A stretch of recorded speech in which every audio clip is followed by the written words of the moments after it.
We welcome you to Phoenix, Arizona. Cinco de Mayo celebrations going on here and throughout the country, as well as obviously down in Mexico, as we get ready for a little baseball with the Astros taking on the Arizona Diamondbacks from Chase Field, middle game of a three-game weekend series.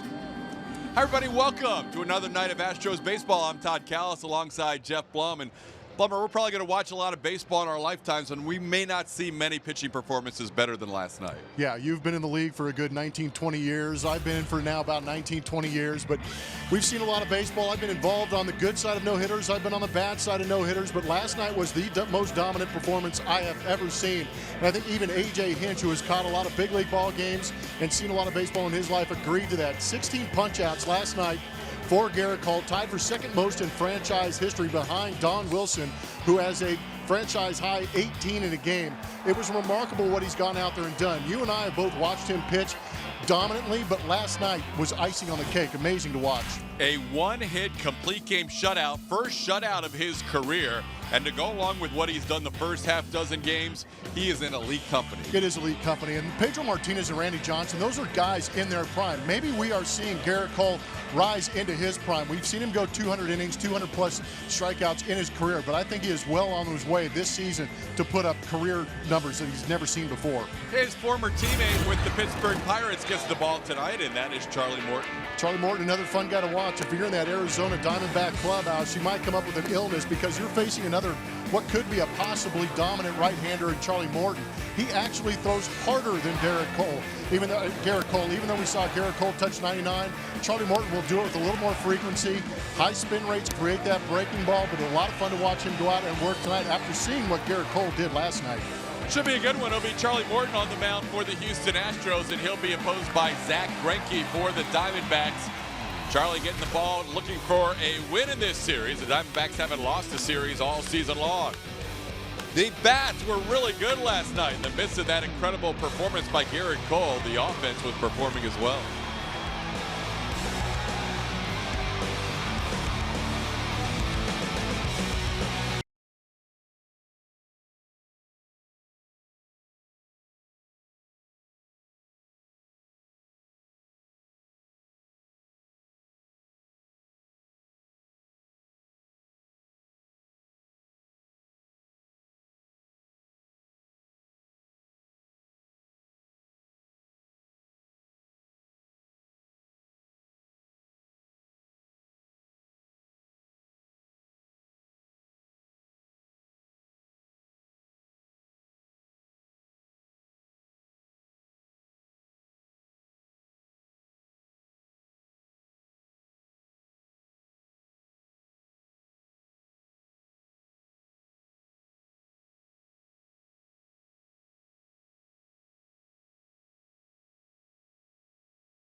Sportsnet is brought to you by Rooms to Go, where you get the lowest prices every day and delivery is fast and easy.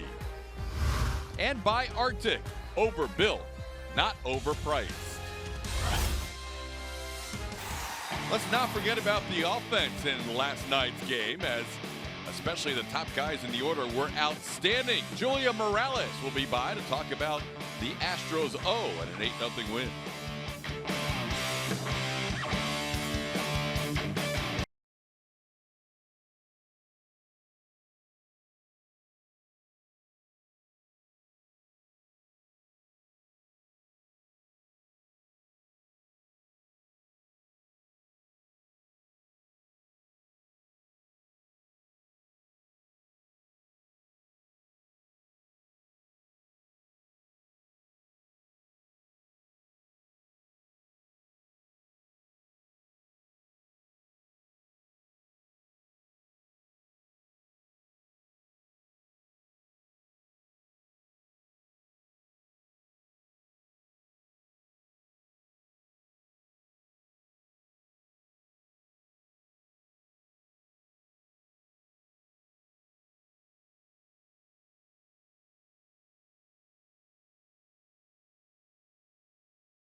Series between the Astros and the Diamondbacks. The Astros taking the win last night over the D-backs, getting off to a great start on this road trip. And they said coming in to Phoenix, they wanted to get the offense back on track, string some quality at-bats together, and they wasted no time doing that last night. Our Shiner Box Spotlight shows us what went down last night, and it happened early. George Springer, Jose Altuve, your 1 and 2 hitters, put a run on the board before we could even get settled in our seats last night. You're looking at the numbers for everyone, but the top of the order having such a great night, driving in 7 of the 8 total runs, having 11 hits combined between those. Good things happen for this ball club when those guys are getting it done at the plate. We saw it last year for sure. And this team continues to be road warriors. We know some of these guys like hitting in this park. You saw a couple of them do it last night, but what they've done in their last 6 here on the road is actually pretty scary. Check out these numbers and how much they're outscoring their opponents by. And AJ wanted this team to swing at pitches they were supposed to be swinging at. He said that string those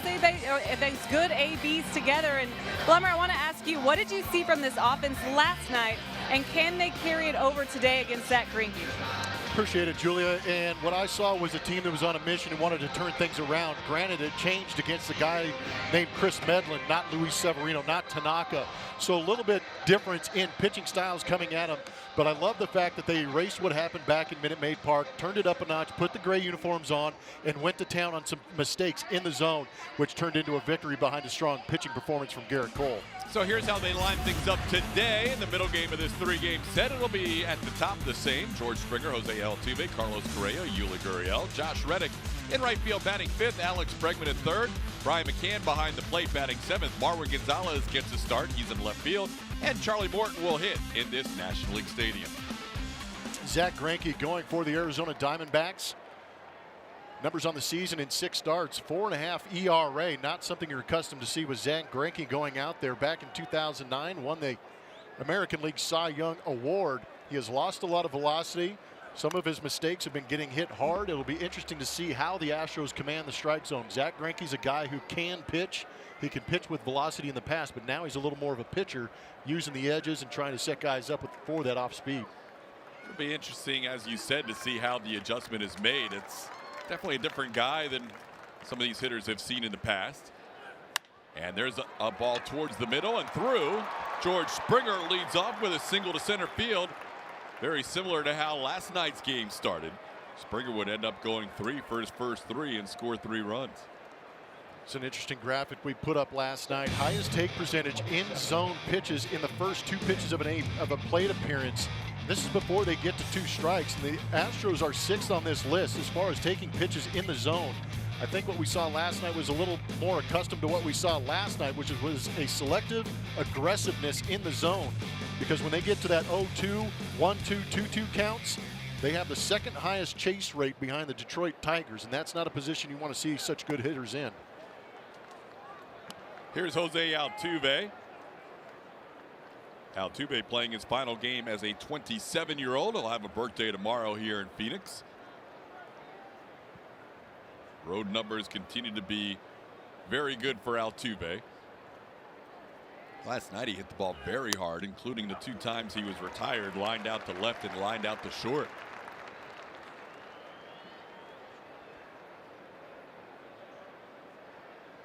Altuve coming in with 1,295 career hits. With 1 hit tonight, he'll move into the top 25 in Major League history for players under 28 years old. Chases upstairs. It's 1-2.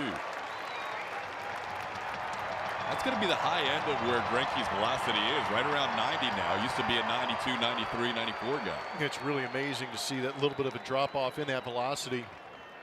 But Zach is one of the more cerebral guys. Has a good curveball, slider, changeup. He's got 4 legitimate pitches, but you're right. That disparity between the fastball and changeup creeping closer together when you start throwing 88, 90. In the air to right center field. It is the center fielder Pollock who makes the call. That's the first out. Velo by season for Zach Greinke, 2014, right at 92, 92 again in 2015, then gradually dropping off, but nothing more severe than what we've seen between 2017 and 18. Not that that makes him any more hittable, but definitely increases the opportunity for the hitter. Here's Carlos Correa. He's got a lot of numbers that seem to be a little bit contradictory because he doesn't get a lot of contact percentage, but when he does, it's a hard hit contact. Which might indicate mistakes in the zone get smashed.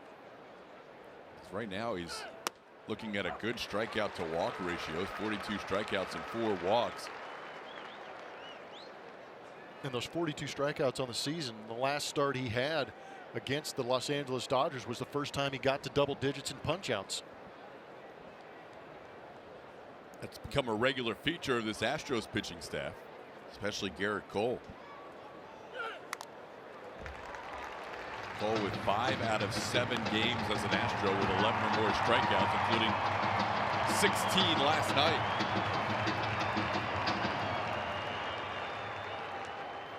Correa down to the count 0-2. Not only was that a fun game to watch, it was a fun game to score.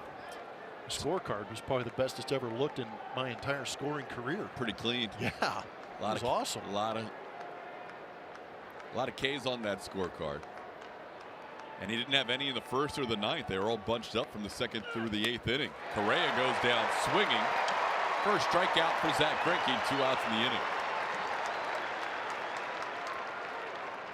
Here's the starting defense for the Diamondbacks, presented by Xfinity. David Peralta, A.J. Pollock in left and center. Steven Souza Jr. is in right field. Daniel Descalso, who actually pitched in the game last night, is at third base. Nick Ahmed is the shortstop. Ketel Marte gets a start at second. And Paul Goldschmidt back at first. Jeff Mathis behind the plate for Zach Greinke.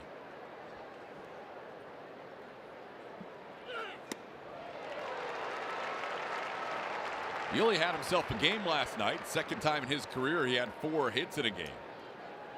Raise that batting average up 37 points after his 4 for 5 performance.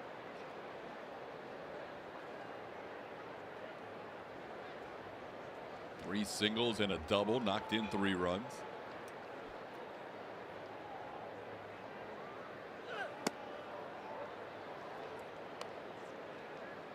One and one the count.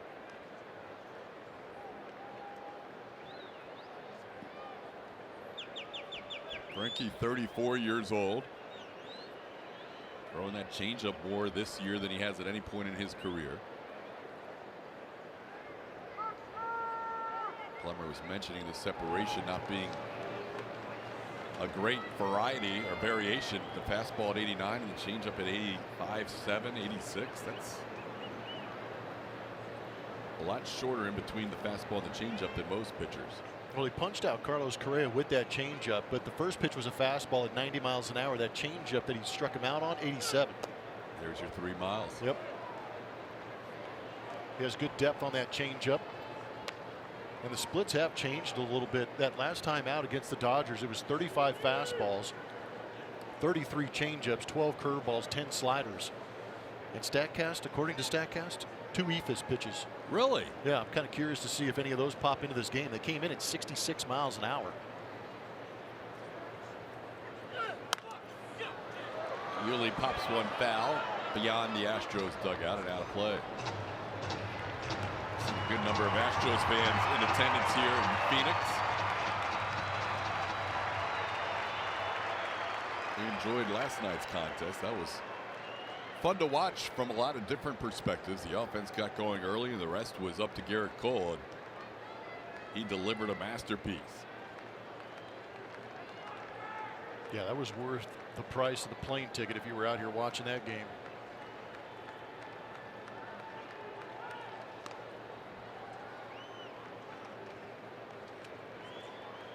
Tenth time in the history of the major leagues.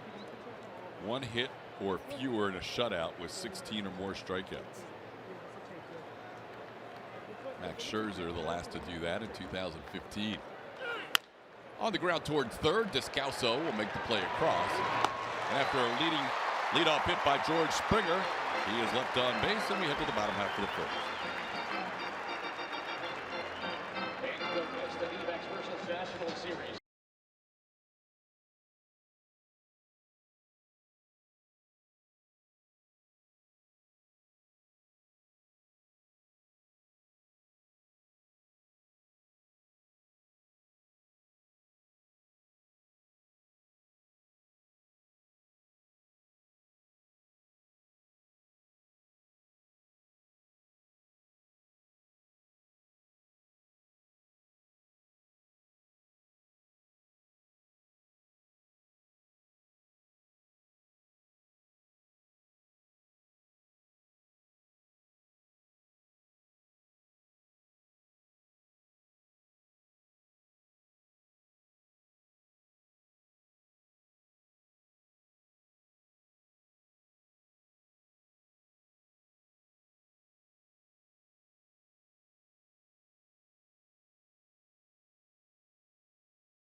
Diamondbacks batting in the bottom of the first from Chase Field, and they will face Charlie Morton tonight.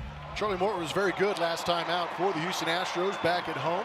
He's gotten quite a few starts at home, but that last one against New York was very good, going 7 2/3 innings. He only gave up 2 hits, 1 earned run, punched out 10. Odd that you see another double-digit strikeout number from a Houston Astro pitcher through 102 pitches. It's good to see Charlie rounding back into shape. He's had 1 start on the road this season. It was in Seattle. He went 7 strong, 3 hits, no earned runs. Facing the Diamondbacks, leadoff hitter David Peralta. Peralta, the only Diamondbacks player in the lineup yesterday that did not strike out against Garrett Cole. He went 0 for 3 with a walk and actually hit the ball hard his last time up, but lined out to Yuli Gurriel. A.J. Hinch saying after the game he was going to bring Garrett Cole out of that contest if he allowed any base runners in the ninth. Charlie drops one in there for a strike. It's 1-2. Yeah, strictly for a pitch count issue. It had nothing to do with closeness to the game. It was just to protect that arm a little bit, and I think Garrett Cole knew that because the last pitch he threw in that ball game last night was the hardest pitch he threw all night.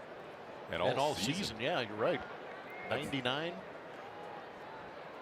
That's a guy who was on a mission, had never finished a shutout before. I think that was pretty important to him as well. Here's the lineup tonight for the Arizona Diamondbacks. Peralta followed by Daniel Descalso. Paul Goldschmidt bats third. A.J. Pollock, player of the month in April, hits in the cleanup spot. Steven Souza Jr. in the lineup. Ketel Marte, Nick Ahmed, Jeff Mathis, and the pitcher, Zach Greinke. Good hitting pitcher to face Charlie Morton. That one's down and in, and it's 2-2 to Peralta.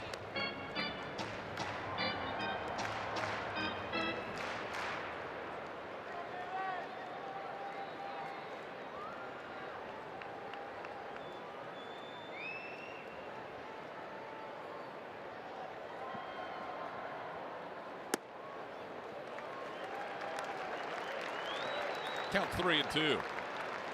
Charlie faced these Diamondbacks last season. Prior to that, hadn't seen them since 2014. Last year picked up a win.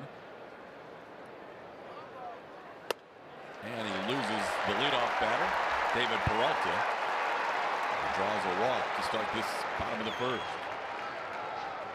First baseman, number 3, Daniel Descalso. Charlie's pitched 4 times in this ballpark. 2-1 record with a 5.14 ERA.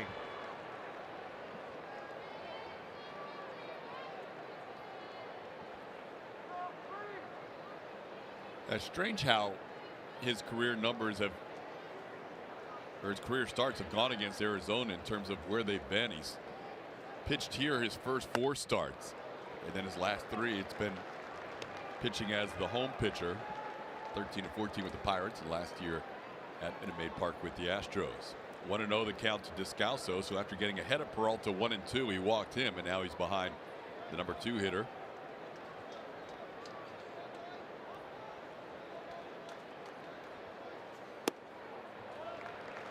Ryan's going to have a little talk. Charlie has missed with the last 5 pitches after being ahead of the first batter of the game. Veteran McCann going out there trying to get Charlie straight. Maybe reminding him that last night, if you throw some good, powerful pitches on the edges and have a good breaking ball, you could have a good night, Charlie. Charlie said he was really proud of Garrett Cole. He's seen him since he first came up to the big leagues, and he's seen him change in his style from a guy who now gets so many strikeouts. Never was that way with the Pirates, as Charlie's kind of evolved in his career as well. And unfortunately, Charlie having trouble with the strike zone tonight. It's 3-0. Yeah, I wonder who's more surprised, Garrett Cole in watching Charlie Morton or Charlie Morton in watching Garrett Cole, because you're going to be impressed either way. No, you're right. This is quite a change for both of them, as Charlie misses on 4 straight pitches to Descalso. So back-to-back walks to start this one. And now he's got to deal with Paul Goldschmidt.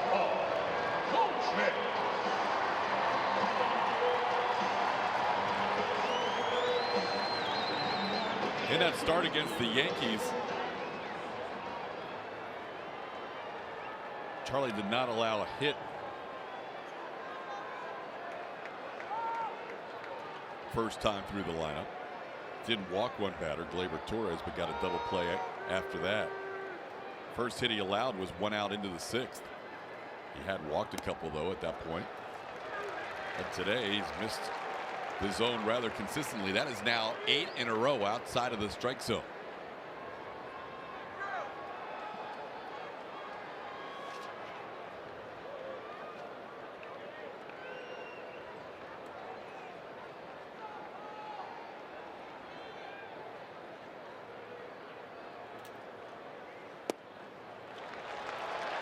Not used to watching this. 9 in a row that have missed.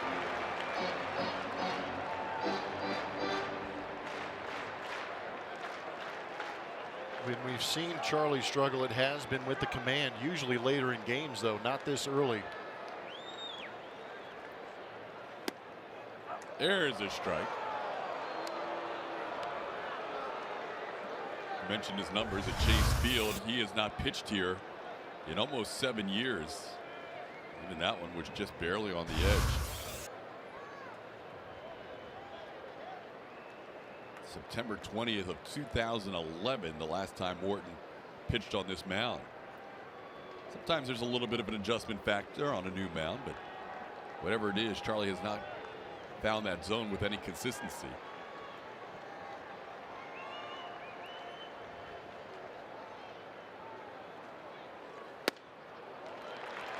Three and one.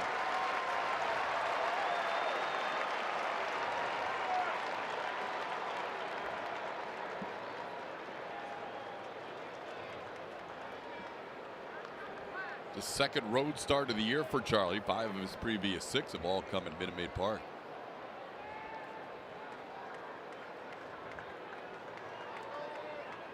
Not missing wildly, but definitely not hitting his spots.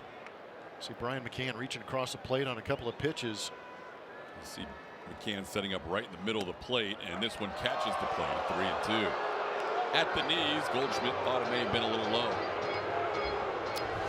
3-1 count. You've got a guy a little wild out of the zone and an umpire unsure of what are strikes.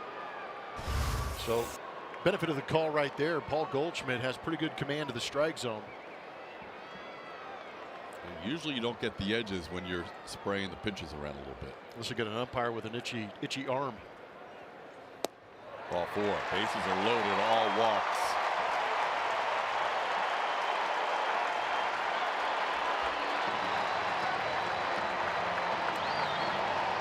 Charlie's walked as many as 5 in a start a couple of starts ago against the Angels, but a little bit unusual to see him struggling so much with command. With Brian McCann out there, AJ's like, why don't you go on out there, Brent Strom, since we already have one of these count against our mound visits. Yeah, I was a little surprised that Brent Strom wasn't out there a little bit earlier, to be honest with you, because we've already got a visit from Brian McCann after a couple of pitches into that Scalsor bat. But in walking Paul Goldschmidt loaded the bases, you've got to get out there and figure out what's going on and try and calm this thing down a little bit. Charlie's got some traffic and damage to work out of right here. Since the 1-2 count to start the game against the leadoff hitter Peralta, the only 2 strikes he's picked up were both fringy strikes. Yeah, borderline at best. Here's AJ Pollock batting with the bases loaded. Just put your defense in an interesting spot too early in the game. AJ Pollock has got some pretty good pop, but he can also run extremely well. So those ground balls that we'd like to see from Charlie Morton may not result in that double play he needs.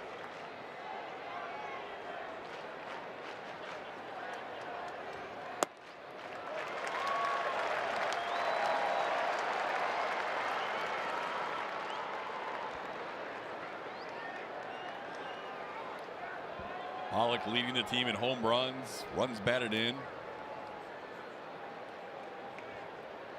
Leading the National League in slugging percentage. There's a strike. 1-1.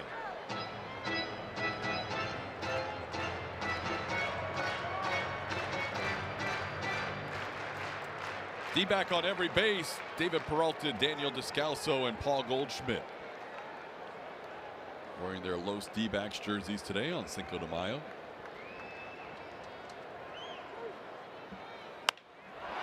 In the air to left field, Marwin is there. Tagging at third is Peralta. Marwin will make the throw home, and just sliding in is Peralta. Pretty good throw by Marwin, just slightly offline. And the Diamondbacks have scored first today on Pollock's 26 RBI of the year with the sac fly. Well, you've got an out on the board, and that's got to be the thought process for Charlie Morton. Still has the opportunity with a ground ball to get out of this, and it's just minimizing damage when you have 3 runners on and nobody out. Souza's another guy that runs relatively well down to first. Could be a tough guy to double up.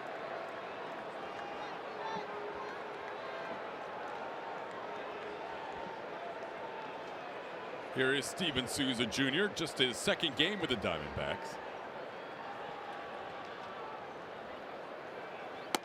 Had an injury from spring training. His pectoral injury kept him out of the first 5 weeks of the season. Played in his first game on Thursday.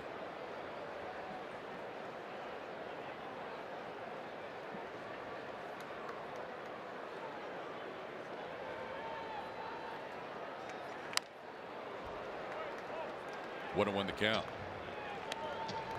Souza filling the void of J.D. Martinez, signing as a free agent with the Boston Red Sox. I don't think they anticipate him putting up J.D. Martinez type numbers except for the one he has on his back, because those were some big numbers that J.D. Martinez put up here in Arizona.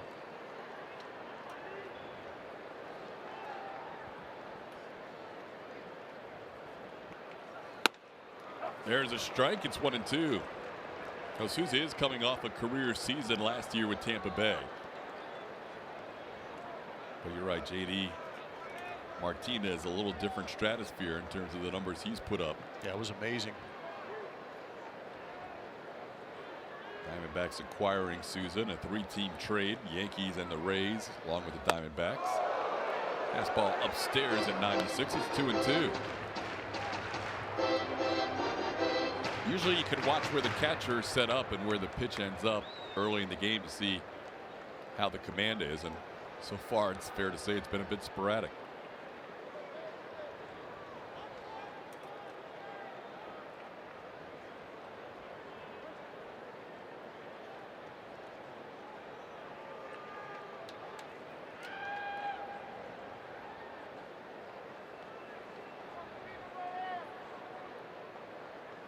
Two starts ago against the Angels, Charlie only went 4 innings against the Angels. 5 walks in that ball game, season high. Slowly hit towards Bregman. Alex will charge, throw on the run, in time to get Souza. Both runners move up a base. To third goes Descalso, to second Goldschmidt. 2 outs in the inning. Great play by Alex. Again, he's been extremely good at charging in and throwing on the run. Picking up Charlie Morton, 2 outs. Not even in the frame, but comes hauling in pretty quick. The ball actually took a good bounce coming up to around the waist. It's a great peek at it on our Mattress Firm Supermo. Makes that exchange a little bit easier when you don't have to be fully bent over at the waist to make the play.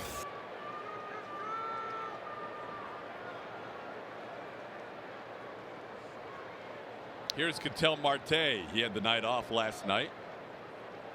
Back in there today. Saw him with the Diamondbacks prior to joining Arizona in that trade before last season. Fouls one away. It's 0-1.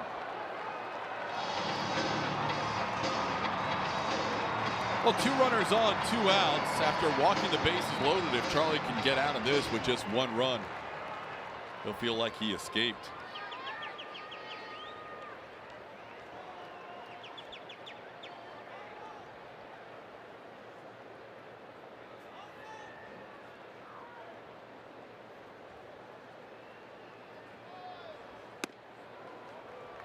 Inside, it's 1-1.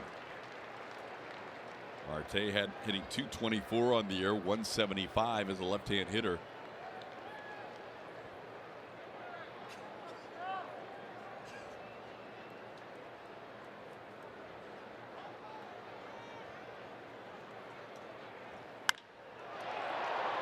Slice the other way into the crowd. It's 1-2. Diamondbacks coming in with the best record in the National League at 21-11. They've also lost 3 straight games, the last 2 in the Dodger series and then last night's opener of this set.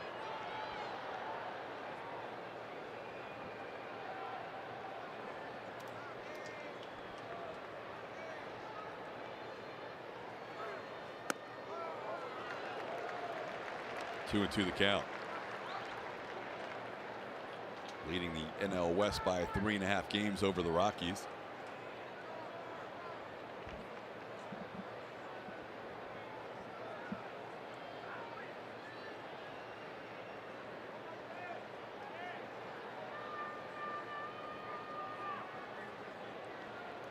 .29 pitches now in this inning for Charlie. He's thrown 6 curveballs. Only one for a called strike. Not getting the chase either. Marte taking that last one with 2 strikes. Yeah, they're seeing that ball out of the zone early. That one bounces in there. Another breaking ball. And the count's full. Game of adjustments, and Morton is going to have to make an adjustment middle of this inning. He has not been commanding that breaking ball as well as we've seen in the past.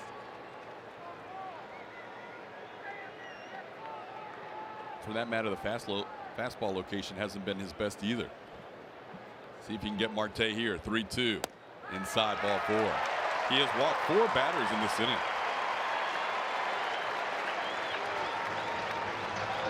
It is a frustrating start to this game for Charlie Morton. He takes some time behind the mound to gather himself. Absolutely, and the phone calls being made down to that bullpen.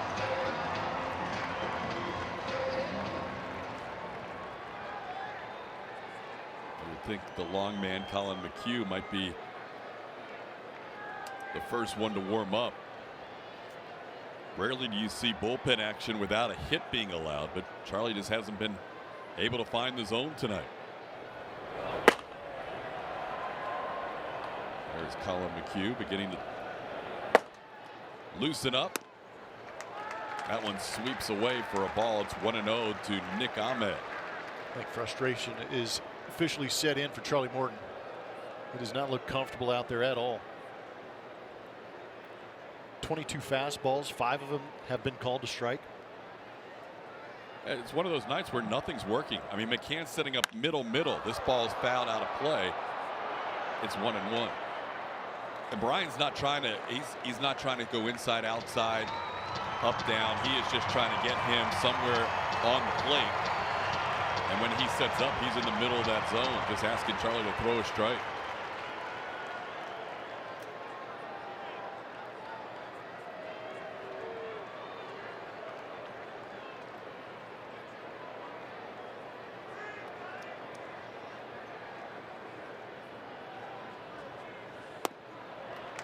Two and 1.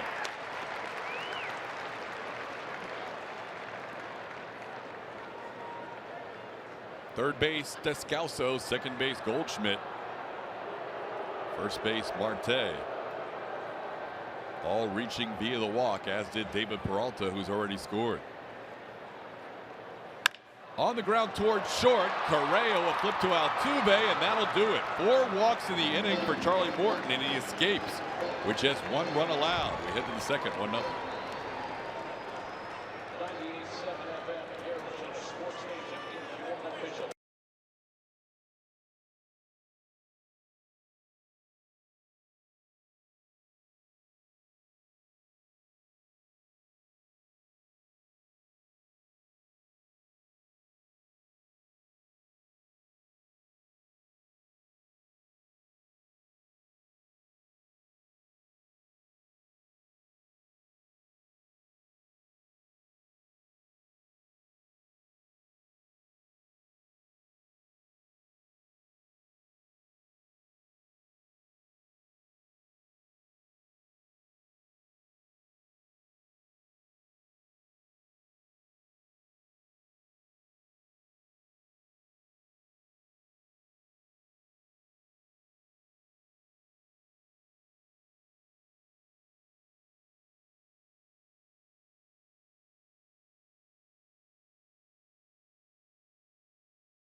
To you by Toyota, and the Arizona Diamondbacks have brought the bullpen cart back.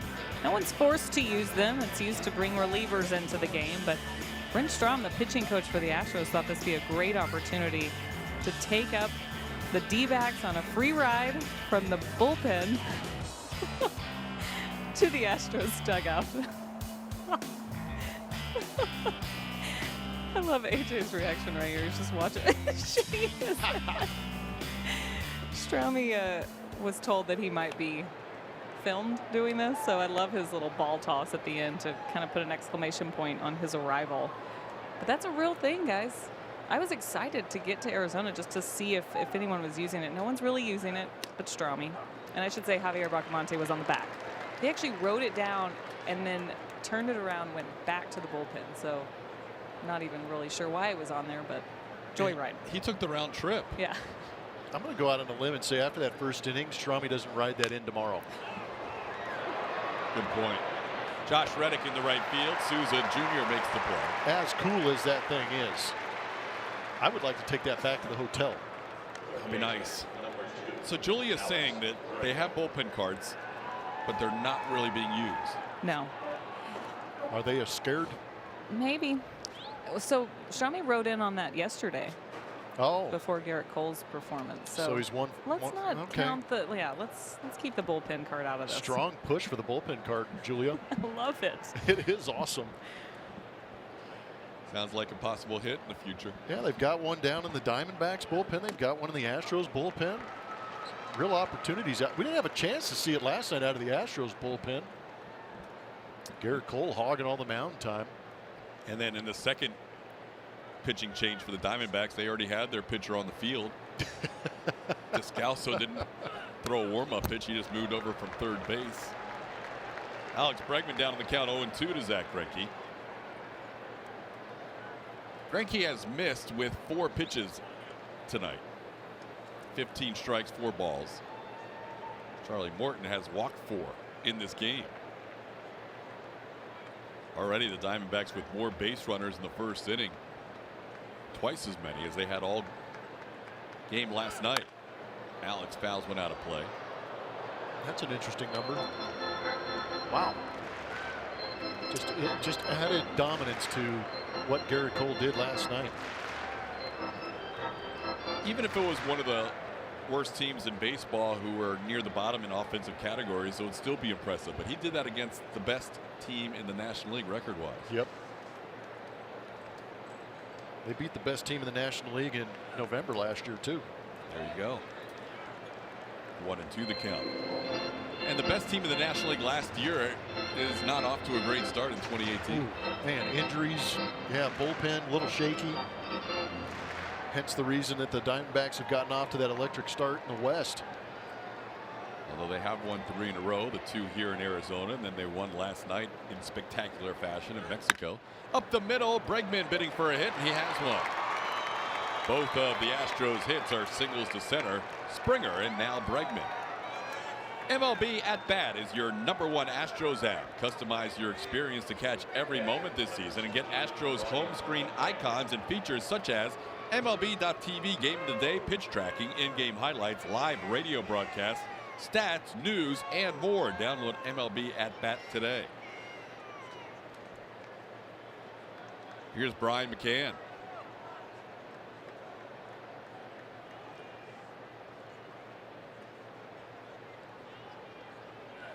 Last night turned out to be a pretty interesting night in the world of baseball. Yeah. Here in Seattle with the Angels, and then down in Mexico with the Dodgers and the Padres. It was a historic night. Wow. You had to stay up late to watch it. Everything happening on that West Coast.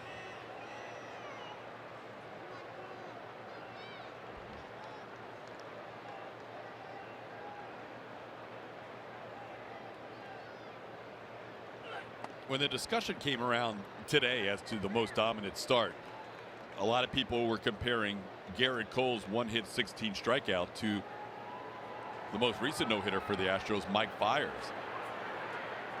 And Fiers early on struggled a little bit, finished strong, but there were those who said last night was more impressive to watch, from one guy just owning the other lineup, even more so than a no-hitter, which is hard to imagine. It is hard to imagine, but if you were in the ballpark or had the opportunity to watch it at home, you might find that people would vote for that game last night. Left field, number 9, Marvin Gonzalez. pop up for McCann for the second out. That'll bring up Marwin Gonzalez. I would have. Being in the ballpark for Garrett Cole's performance last night, I would be on the Garrett Cole side as far as dominance, because 16 punch-outs. It's one thing to go out there and create a no-hit environment. You need a little help from the opposing team, but Garrett Cole went out and just imposed his will on the Arizona Diamondbacks. Well, AJ brought up an interesting no-hitter today, and one that we both saw live. He was the manager of the Diamondbacks, and yeah, I was working for Tampa Bay at the time. Edwin Jackson, because AJ had bullpen action going because he was so wild in the second, the third, and the fourth inning of what turned out to be a no-hitter. So it ended up being a no-hitter, but it was not as dominating a performance as the guy who was just out there last night and dealing every inning. Was it Jackson threw 147 pitches? 147 or 149. Yeah, either way, yeah. It was ridiculous. Absolutely. An entire bucket of baseballs were thrown by one man. Walked 6 or 7, had the bases loaded at least once or twice. And the bullpen action at Tropicana Field is right there in the sight line for a right-hand pitcher. I'll tell you what, the other side of the scorecard right now is setting up nicely for a similar performance. Ooh, I like the glass half full thought process. Absolutely. Yes, Blummer. We got him out of the way. Now he can just mow down. Because even last night, the first inning for Garrett Cole wasn't his best. Hey, he didn't strike out anybody. It was a 1-2-3 inning, low pitch count, but he didn't strike out anybody in the first. He was just feeling his way through the first inning. Next thing you know, he was striking out 9 in the next 3 and 16 over the next 7. Because he did not strike out anybody in the 9th either. Marwin down in the count 1-2. Marwin did not start in last night's game. 4 men on the bench with the pitcher hitting. And we use the verb hitting lightly with Charlie Morton on deck. We hope he'll represent well, but you never know. The likelihood of Charlie getting a hit is a little less than Garrett Cole last night, certainly. Yes. And Garrett struck out 5 times to show you how hard it is to hit.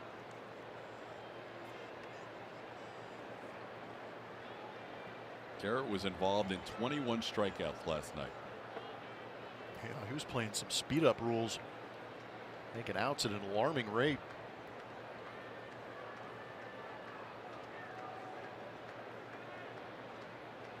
I don't think he misses the National League. Called third strike on a pitch that was barely above the ground, and that frustrates Marwin. Even though it was a breaking ball, Marwin thought it was low, and he goes down looking for the final out of the second.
Finds the grass at Safeco Field in front of Mitch Haniger. HOU Congrats to Albert Pujols for putting up 3,000 last night. A lot of fans of that guy in this Astros clubhouse. Big night for baseball overall, Major League Baseball. Some incredible things happening. Along with 3,000 for Pujols, Dodgers with a combined no-hitter, and then Garrett Cole with his really dominant one-hitter performance, the 16 punch-outs last night. So that's our Chevy Stroh poll today. Get on Twitter, follow us, and vote for what you think is the most impressive feat last night. TK? Wow, good choices. Those are tough. And I know we're mostly Astros viewers watching this one, so Garrett could have a little home cooking, but yep, hard to argue with a 3,000 hit career. And the Astros Astro fans appreciate the combined no-hitter talk too. Yeah, that was a part of that ball club back in old Yankee Stadium. 6-pitcher no-hitter. Last night, the Dodgers playing down in Mexico City. Were they in Monterrey or Mexico City? Tough call. Anyways, they're down south of the border playing this matchup in Mexico, and the Dodgers combined, first combined career no-hitter. Down in Monterrey, Mexico, I'm being told. They had one of their top prospects, Buehler, out there on the mound. Did a great job early on, and watching that pitch count of a young man, he passed the baton, and they did a great job shutting down a San Diego offense. And we saw actually swing the bats all right against the Houston Astros. No, they were tough. The Astros were fortunate to win 2 out of 3 in that series at Minute Maid Park. Well, it was that towering drive walk-off hit for Alex Bregman. Yeah, it went way, way up. It didn't really get way out there. No, distance was not strong. Here's Zach Greinke taking one up and in. Jeff Mathis led off the inning by flying out to Marwin Gonzalez. This is a guy you can't just throw cookies to. He's a lifetime .217 hitter with 6 home runs. He won a Silver Slugger a few years back in 2013. This one is popped up on the infield. Alex Bregman is there. And that's 2 away. Man, could Charlie use a quick inning? Oh my goodness, I was thinking the same thing.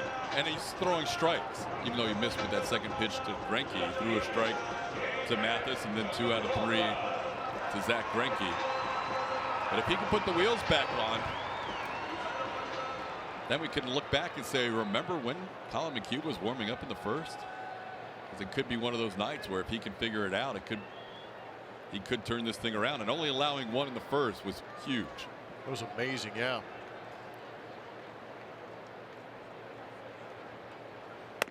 First inning, he threw 35 pitches, did Charlie Morton. 21 of them missed the zone, 14 strikes.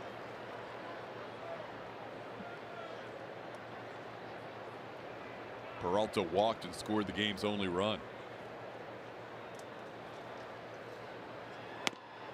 There's a strike. It's 1-1.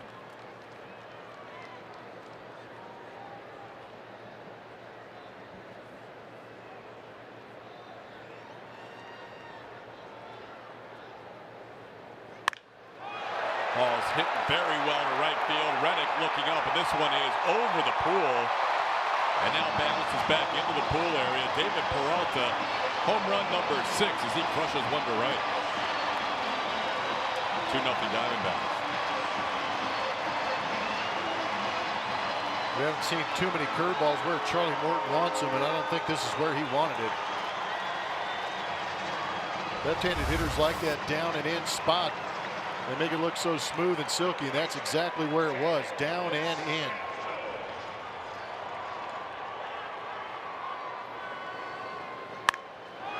It's good recognition with the foot down for Peralta. All he had to do was drop the barrel on it and release through it. But again, a solo home run.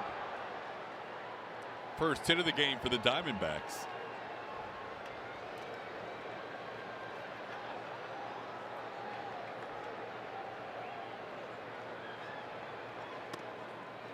The curveball location has not been consistent, as you mentioned.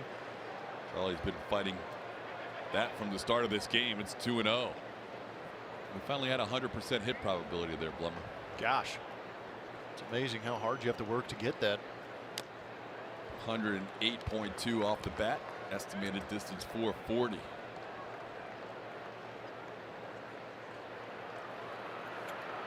2-1 the count. Arizona's a good place to hit.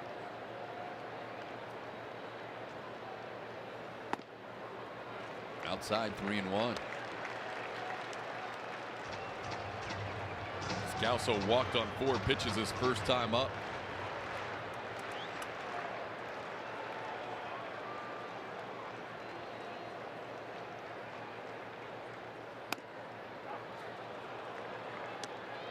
Now it's 3-2. Did you guys aim for that pool in batting practice? Oh, yeah. Got to. A little splash down action. Target. Yeah. It's a good feeling.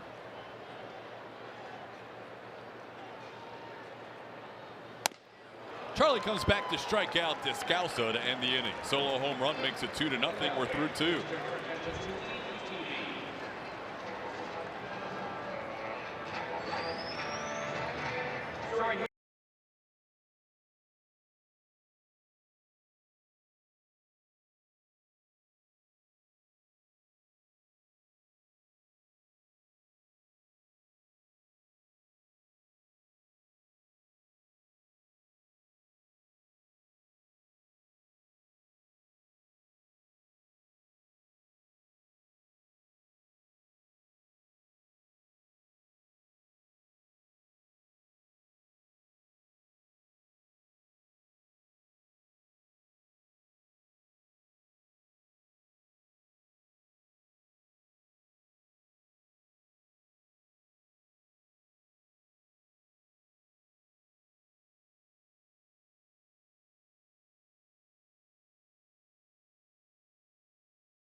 Reopen a baseball field, and Preston Wilson breaks down the art of robbing a home run. All that and more on Astros Bases Loaded Fridays before pregame and re-airing all week, only on AT&T Sportsnet. Blummer, we start the 3rd with Charlie Morton in the batter's box. Can we do this thing like, I don't want to offend Charlie, Well, but you could do it like a ball 4, an intentional walk situation. If he could just walk up and go, hey, I'll take the punch out, take the K, and then just walk back to the dugout, don't even waste. I would. But I would also think if I was the opposition of just walking him. Oh, man. Clog the bases. Wear him out. Are you saying that Charlie Morton is a logjam on the base pass? Well, considering that the last time he tried to run something out, he got a major injury in Philadelphia. That might be another reason why he doesn't swing. He's probably going to be going half or 1/3 speed around the bases, and then George would have to hit one out. Charlie in the left field. There's a base hit. Well done, Charlie Morton. The guy who's self-proclaimed as the worst hitter in baseball ends up with a base hit to left. Coming in, he was batting .074, 255 career at bats. He's got the best poker face in all of baseball. Set us all up. High fastball hammered to left. We're going to have to ask Charlie Morton about his exit velo after the game. And that barrel stayed through the zone well. That was a good bat path. 92.2 off the bat. 94% hit probability for Charles. George was swinging like he doesn't want to make Charlie run. He tried to go pretty deep on that swing. I wonder if A.J. Hinch screamed at him and he goes, you better hit it out. I don't want you chasing him around the ballpark. That was a nice swing, and now he's got Zach Greinke in his book as a guy who has a base hit against. That was a very level swing. I mean, Charlie always is self-deprecating, but whenever he left their batting practice sessions, he kept commenting on how poor he was as a hitter. Like you said, he fooled us all, at least in that at-bat. Maybe fooled Greinke, who just threw a meatball fastball in there. George singled his first time up. Takes one on the inside corner for a strike. It's 1-2. Well, Charlie's looking the part. He's got the glove still. Got to protect the hands. Not exactly a big lead over there. Yet. No, even when he leaves the bag. Oh, okay, there it is. There you go. Yep. Fall down and be safe. Towards the shortstop, who will flip to second for one, and no chance for the double play. And that's probably best case scenario for the Astros, trading Springer for Morton on the base pass, even though it was an out. Charlie will get a hand after that AB.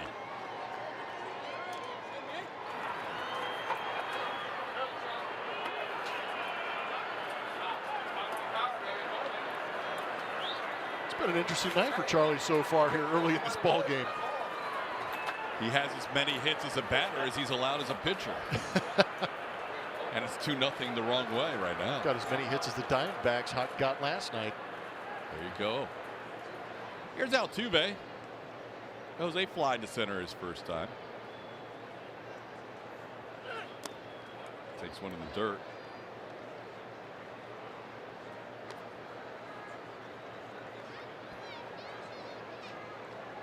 I heard something today watching the races before the Derby. Yep. What do you got? They were talking about a particular horse in a race who was the favorite to win the race, but was also the smallest horse in the field. And the commentator said something to the effect of, that's the Jose Altuve of this race. National broadcast. National broadcast. Altuve getting love on Kentucky Derby Day. Yeah, that could have gone all kinds of different ways. And I'm really glad that they focused on the smallest horse in the race, yes, having the best opportunity, because he is definitely a horse in the eyes of Astro fans and us who watch this game. Yes, glad he was compared to a horse and not a jockey. Thank you for explaining that. That was too easy. But yeah, that's pretty cool. That is awesome. On a national broadcast like that. Yeah. Crossing over to another sport. There you go. A smaller horse with a lot of speed. Can't count him out. Nope. Altuve with 2 hits in the game last night. Also walked, scored 3 runs, drove in a run, and the only 2 times he was retired, he hit bullets to left and shortstop. Outside, Springer will have to dive back in safely. George was off the bag a little bit with that secondary lead, and Mathis tried to pick him. Yeah, George doesn't steal many bases, but he is aggressive on those secondary leads. And kind of a mini pitch out for Mathis to be able to throw from his knees made it pretty close.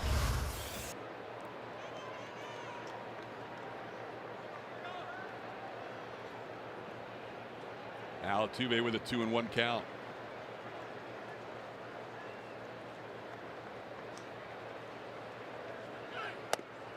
Upstairs, and now 3-1.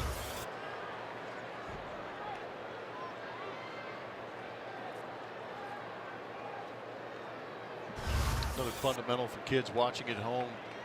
Slide as far away from that initial point of where the tag could come in. That's what allowed George to sneak in there, is going to that outside part of the bag furthest away from where that glove was coming down. Does the same thing on pickoff throws from the pitcher.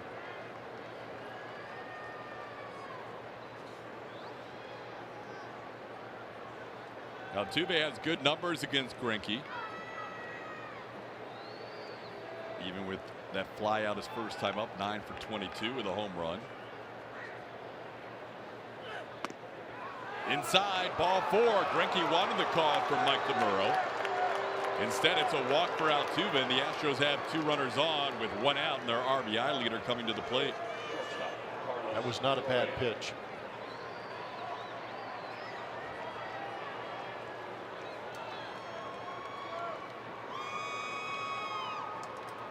Correa struck out his first time up. Carlos coming in batting .456 on the road, better than anybody in baseball. 2 doubles last night, 3 runs batted in. He is looking for his first hit ever against Greinke. And he drills one to center field. That'll send Pollock back. He's on the track. He'll leap up and make the catch and crash into the wall. Springer and Altuve retreat to their respective bases on the fine defensive play by A.J. Pollock. He plays a deep center field. We saw that yesterday with a lot of hits falling in front of A.J. Pollock. And a lot of runs being scored, but sometimes playing deep in a ballpark where it carries a lot pays off, and right here it did.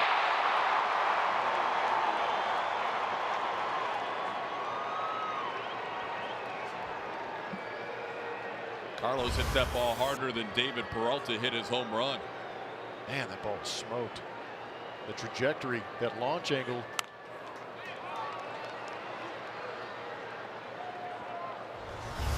So it was about a half a mile an hour harder than Peralta's hit. But the launch angle down 4 degrees, and it allows the opportunity for that fielder to make the play. And A.J. Pollock made a great play going back into that wall. You are right about the depth in which they play their outfielders. Saw it repeatedly last night on RBI singles to center that there was never a play at home plate. So it's almost you're in extra base protect mode. Yeah, they're going no doubles right out of the chute. Pays off on that line drive by Correa, and now Yuli Gurriel down to the count 0-2. That was always the issue when you go to Colorado. They'd play so deep that some of the broken bat, soft contact would fall every time in front of guys. But they were protecting for situations like that, because if that ball gets over A.J. Pollock's head after that questionable walk to Jose Altuve, 2 runs easy. Altuve was already at second base, and George was almost at third. Ball on the ground. Descalso knocks it down. Everybody's going to be safe. The bases will be loaded with 2 outs in the third.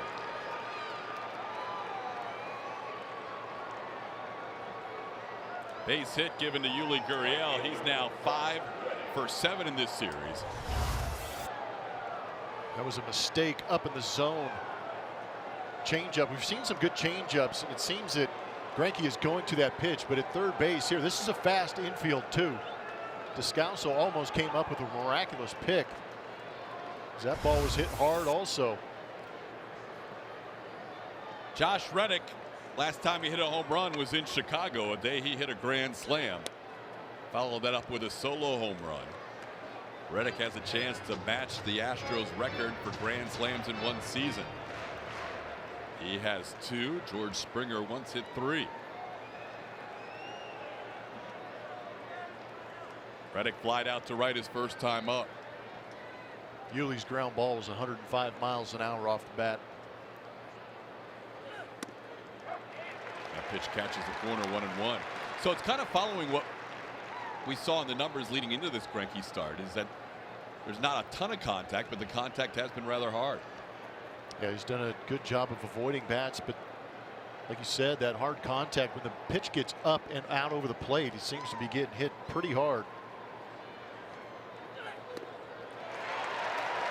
That's Reddick. Swing over that pitch. It's 1-2. There's good depth and good movement on that changeup. That's at 87 miles an hour. That is that changeup. He will pitch with his fastball around 88 to 90 miles an hour, but he can throw that almost like a power 2-seam sinker on that changeup. Zach Greinke called for this meeting himself. I wonder if he's a little paranoid about having Jose Altuve out there at second base and maybe relaying signs to the hitter and Josh Reddick. But pitchers have a tendency to err on the side of paranoia.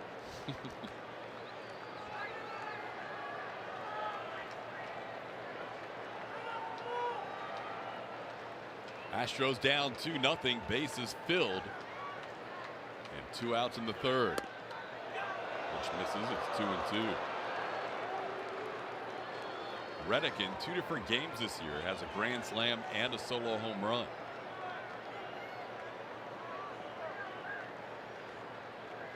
Josh has done a really good job of pine tarring that top of the helmet up pretty good, nice and shiny. Little tapper towards Greinke, and he will make the flip home for the force. And that does it for the Astros in the third inning. Still 2-0.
One of our favorite places to visit because of the ballpark food.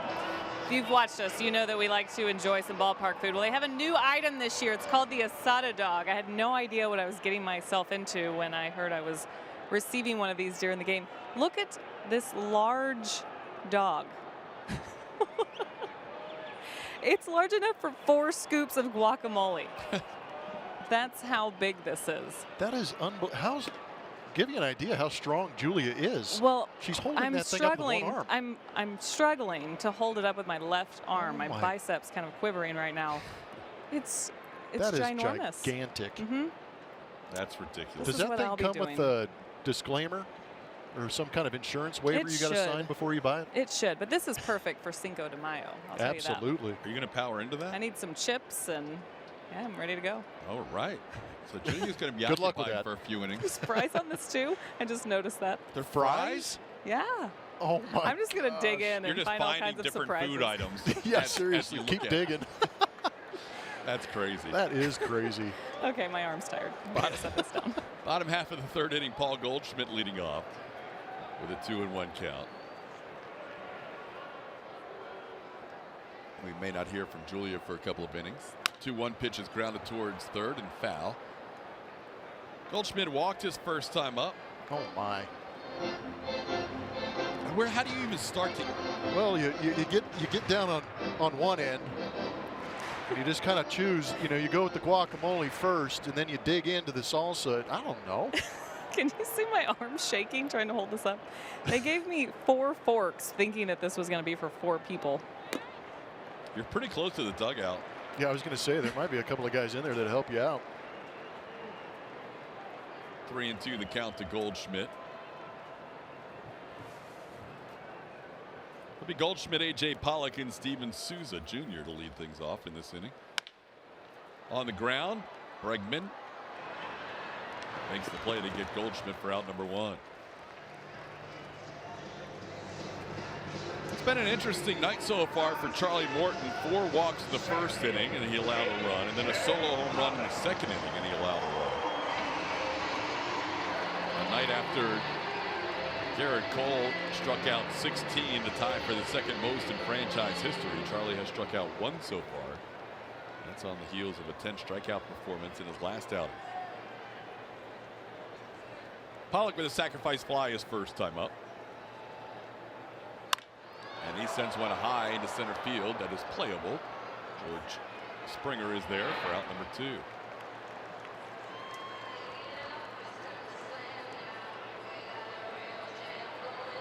Charlie Morton had a base hit himself last inning, but he seems to have at least settled in with better command the last couple of innings after that first inning. He wasn't sure where his pitches were going. Well, sitting at 55 pitches, he threw 35 in that first inning.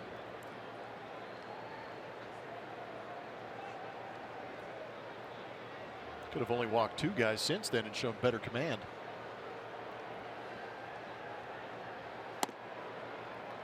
Starting to dial it up a little closer to where McCann's target has been. 1-0 to Souza. And with the pitch count and the amount of walks, it's still amazing to see that there's only 2 runs on the board for Charlie Morton. So he's done a good job of navigating through some serious damage. On the ground, Correa. Charlie has himself a 1-2-3 inning as he is now retired 7 of the last 8 Diamondbacks. Julia going to work.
Next Sunday, the 13th, as 10,000 fans in attendance will receive an Astros Infinity Scarf presented by Houston Methodist.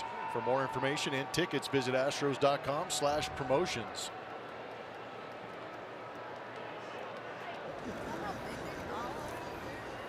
We head to the 4th inning in a 2-0 game. Zach Greinke working through a bases loaded situation last inning. And starts off Bregman with a breaking ball for a strike. Alex single to center field his first time up. Astros have 4 hits in the game to the Diamondbacks 1, but trail 2-0. Bregman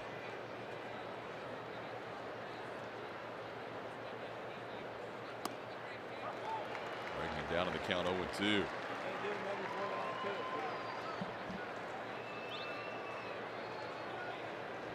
Zach Greinke finished 4th last year in the National League Cy Young voting.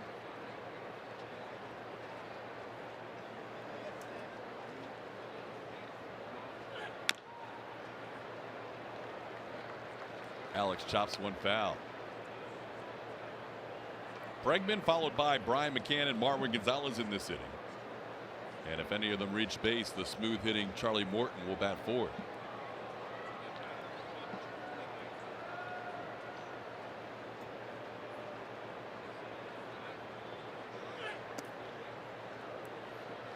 One and 2 the count. Greinke started the inning with 50 pitches. Had only walked 4 in his previous outings this year. 6 starts. Well, he was frustrated after he walked Altuve on a 3-1 pitch that he felt was a strike. Alex staying alive. And that's the pitch right there. He averages almost 86 miles an hour on that changeup, and he can vary it between 85, 87 miles an hour. That's the 17th one he's thrown. Wow. Almost a third of his pitches. Yeah. And he's gotten 5 swings and misses and 3 called. And we were not seeing very firm contact. He hung one to Yuli and he smashed it for a base hit. Looks like he's been able to manipulate that changeup a little bit. Yeah, he's really creating good action with it. He's getting the north and south, so it's diving down and into right-handed hitters. And he's got great arm action on it also, because we talked about the variance in speeds. It's only 3 to 4 miles an hour slower than that fastball. I think that might be the top speed we've seen him at. Hit 91. 91. Yep. Well, he knows that. I mean, he's a guy that's had better velocity earlier in his career, and so now he's had to change things up a little bit. Never thrown a higher percentage of changeups before this season. 24% coming into this game, and as Blummer told you, close to 33% today. That one bounces in there. And last start against the Dodgers, he threw 33 changeups in that game, so it might be a little bit of a trend. But I've always felt that even when Zach was throwing in those low 90s, like 92, 94, he still had that great changeup, but he still pitched. He didn't come in there and try and overpower you and just throw fastballs. He would always work the edges, try and create movement back on the plate, and stay away from barrels. Alex, after getting down in the count, now has the count full. Good look at how they've attacked him in this AB. That is a small cluster of pitches away and down.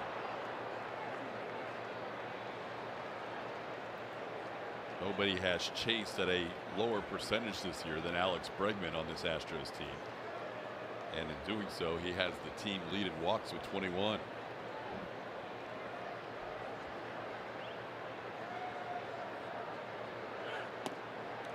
Good no chase there as Bregman draws a walk. A rare 2-walk performance here for Zach Greinke. Our best in Texas power pitch is presented by Ford. Some splits on Zach Greinke. Fastball usage against left-handers under 40%, against righties over 40%. But that changeup jumps against left-handed hitters, and we've seen a bunch against right-handed hitters today. So an interesting mix of going to that slider that breaks away from right-handed hitters at 30%.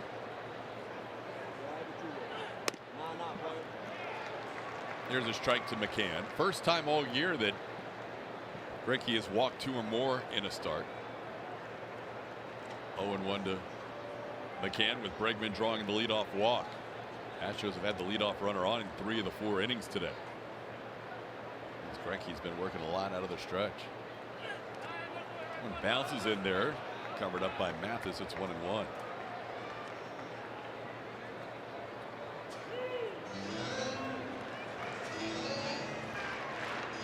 Astros winning last night's game 8-0. They got to the starter Chris Medlin, who lasted 4 innings and put 7 of the 8 runs on him. He was optioned out after the game, and they went to an extra arm out of their bullpen. Braden Shipley is now with the team. 1-2 the count to McCann.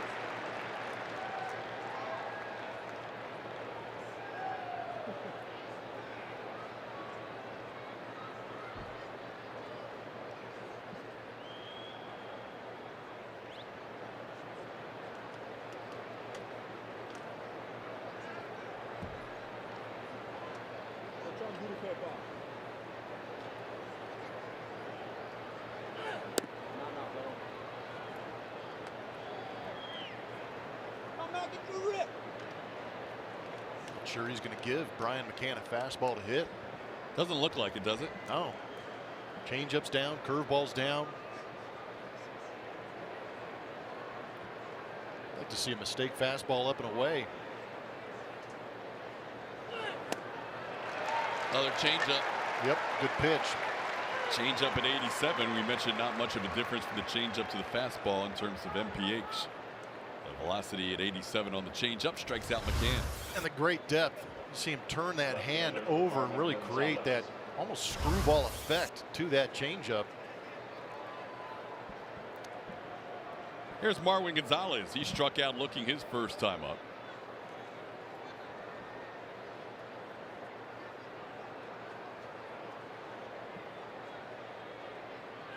We mentioned in last night's broadcast, Julia was out early on Friday getting a hike up Camelback Mountain.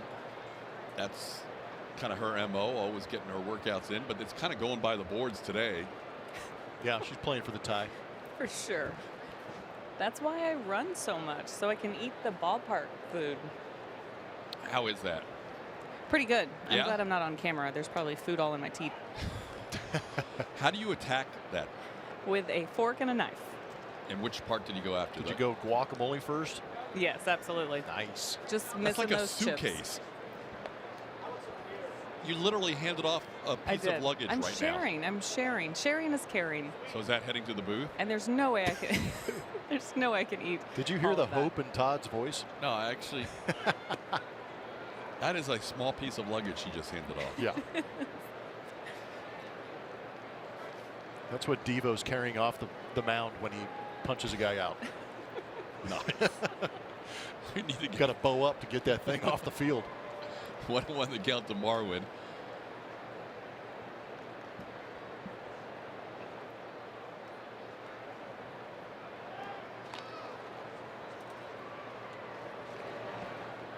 Alex leading the team in steals this year, has 3. Might be able to get an opportunity to take it back. Greinke, you already said he has a silver slugger, so it gives you an idea he's one of the better athletes that stands in the middle of the diamond. He's quick to home, good pickoff move, tough guy to get a read on. Marwin to center field, hit well, but right at the center fielder Pollock. And Marwin retired for the second out of the inning. Both Correa and Marwin squaring him up, but hitting him to the deepest part of the ballpark. And what I was going to try and get to is maybe an opportunity to steal, because Marwin Gonzalez this year has seen a ton of off speed.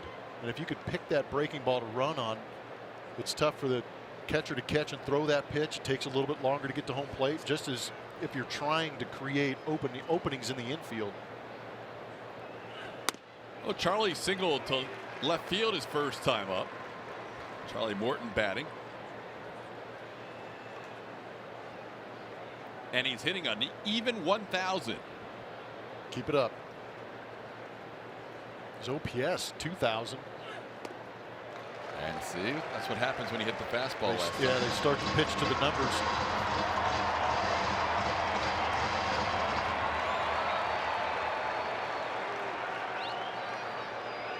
Charlie still to this point as we play in the 4th inning has as many hits as a hitter as he's allowed as a pitcher in this game.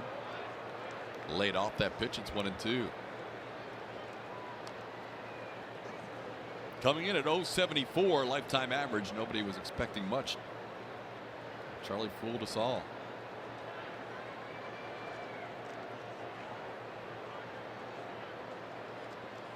It's good to see Charlie choked up in protect mode. And he goes down swinging. That'll do it for the Astros. Leadoff walk stays there, and we head to the bottom of the 4th. Still 2-0.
Field, the Astros are trying to get things in focus here, trailing 2-0 to the Diamondbacks.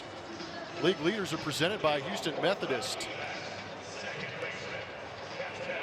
Lowest ERA for a starter through the first 34 games of a season. 1981 Dodgers at a 2.09 leading the way. Down on that list are the 2018 Astros. As good as they are, there's been a couple of ball clubs much better than they are. Some very good ball clubs on that list that had pretty good seasons in return. All of them making the postseason. Astros the best American League team in that stretch. And there's a little soft line drive picked out of the air by Yuli Gurriel as Ketel Marte is retired for the first out.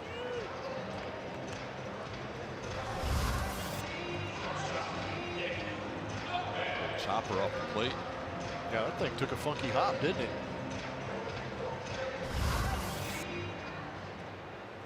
First pitch out. That's good for Charlie. Yuli's been taking the unassisted plays a little more here in the last week or so. That one was automatic, but yeah, he's been pretty greedy. A couple of those tweeners where he usually flips to the pitcher.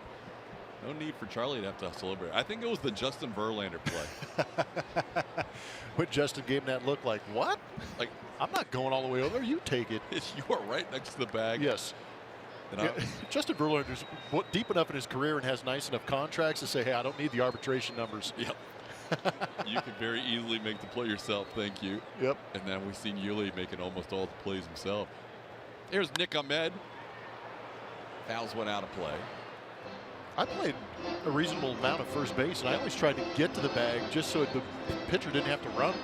That was my whole theory. Well, there's one less thing that can go wrong. Yeah. That's a great point, too. I just always felt, you save your energy, I'll go over here and touch first, you stay on the mound, and you do your job. Unless it was a desperate situation where, you go far to your right, you got to throw back. Pitch misses away. It's 2-1. Garrett Cole looking on. 99.3 to finish the game on the pop-up to get Gerard Dyson to end it.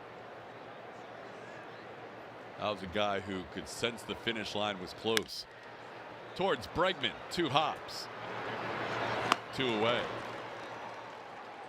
2018 Astros Buddies memberships presented by BBVA Compass are available for kids 12 and under. Buddies will receive 4 tickets to an Astros regular season game, a backpack, cap, socks, as well as exclusive benefits throughout the year for only $25 plus tax.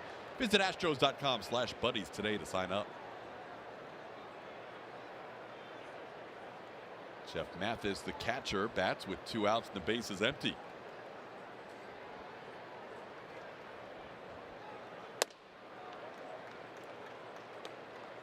Charlie's retired 6 in a row, and 9 of the last 10. David Peralta a home run during that stretch. But after starting the game with 3 walks and a sacrifice fly, Morton has dialed it in better each inning. Called strike there. It's 1-1. Charlie with 35 pitches through the first frame, and then 13, 9, and sitting at 7 right now with 2 outs to Mathis, or 2 outs and a 1-1 count to Mathis.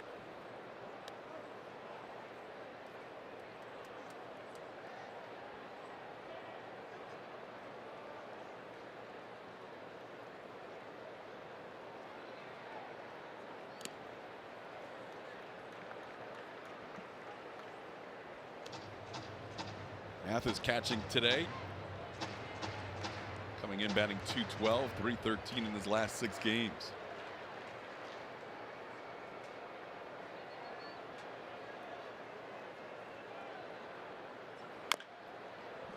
At the plate, foul. Charlie will do that to you, especially as a right-hand hitter. It's 2-2. Yeah, that sinker will run up under the hands of a right-handed hitter, and they get on top of it, smash it right into that lead foot. Mathis has the ankle guard, but that still hurts a little bit.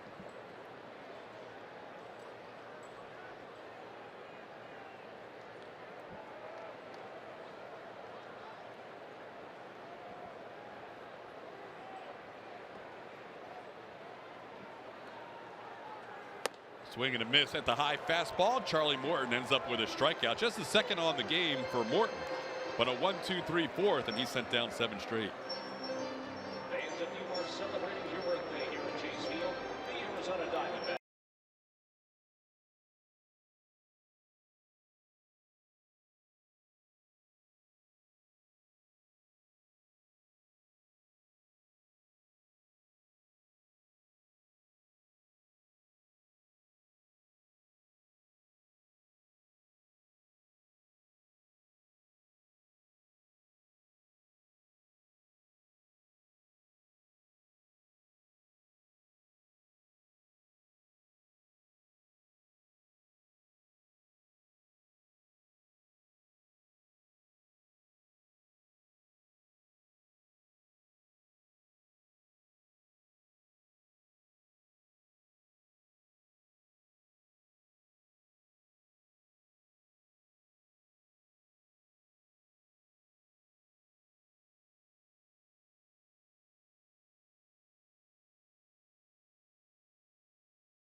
Lummers in a I don't know if I can take much more. I've been working hard on this thing. Man. Woo. Steak and ale tots in my hand, and you've got the asada dog. What's left of the asada dog? I've been Is that doing how some much work. Julia had? I was trying to take the bullet for her, but I think they, Wow. nice work. Good work, Julia. Wait, I didn't eat all of that. Okay. Somebody else got to it then. Man, lost in transit. So we got this, and we've got this. Oh. It's going to turn into plenty of this. You have the steak and ale tots, TK. Is that what I have? Did you just call them steak and ale Todds? The Tods. Tater Tods. Did you dig into those too? It has some ribeye meat on there. Nice. Onions, mushrooms. George Springer sends one high and deep to left field, and he is circling the bases. Springer puts one up to the walkway at Chase Field, and it's a 2-1 game. Bring on the Tots. That ball was crushed. Oh my goodness, did that go a long way? This ballpark, as well as the ball carries, has a tendency to give up some massive home runs, and this being one of them. Wow, that's at 88 mile an hour. I'm not sure if that was in between the changeup and the fastball for Zach Greinke, and it was pummeled. That is the 7th home run that Zach Greinke has given up this season. 110 miles an hour off the bat. 7th home run of the year for George. He's the team leader now. Josh Reddick had been for most of the season, and George just absolutely destroyed that pitch. 442 feet estimated distance. Man. Altuve takes a strike. On our Mattress Firm Supermo, that is a center cut fastball getting unloaded on right there. George Springer leaning back on Zach Greinke for a long home run to get the Astros on the board. Altuve stays alive, down the count. Well, the Astros had been threatening. They had the bases loaded in the 3rd. They had leadoff hitters on in 3 of the first 4 innings. Now they have a leadoff hitter circle the bases.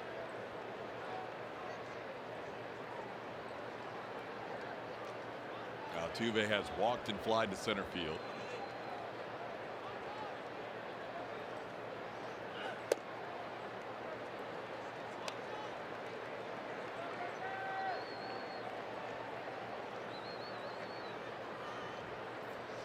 Astros now with 5 hits to just 1 for the Diamondbacks.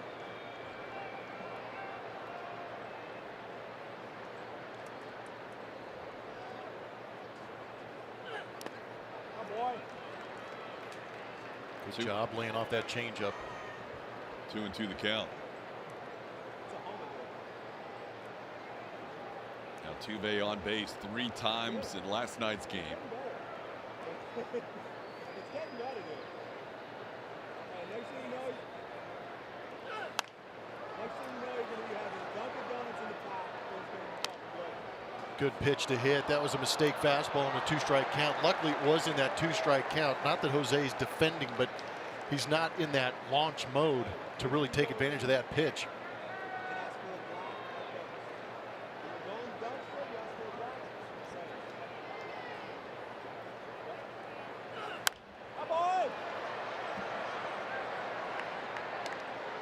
Astros putting some pitches on Zach Greinke now, who's up to 80 pitches after throwing 14 in the first inning. Coming in, Greinke was averaging 15 pitches per inning. He's always been so good to that glove side, too, with all of his pitches.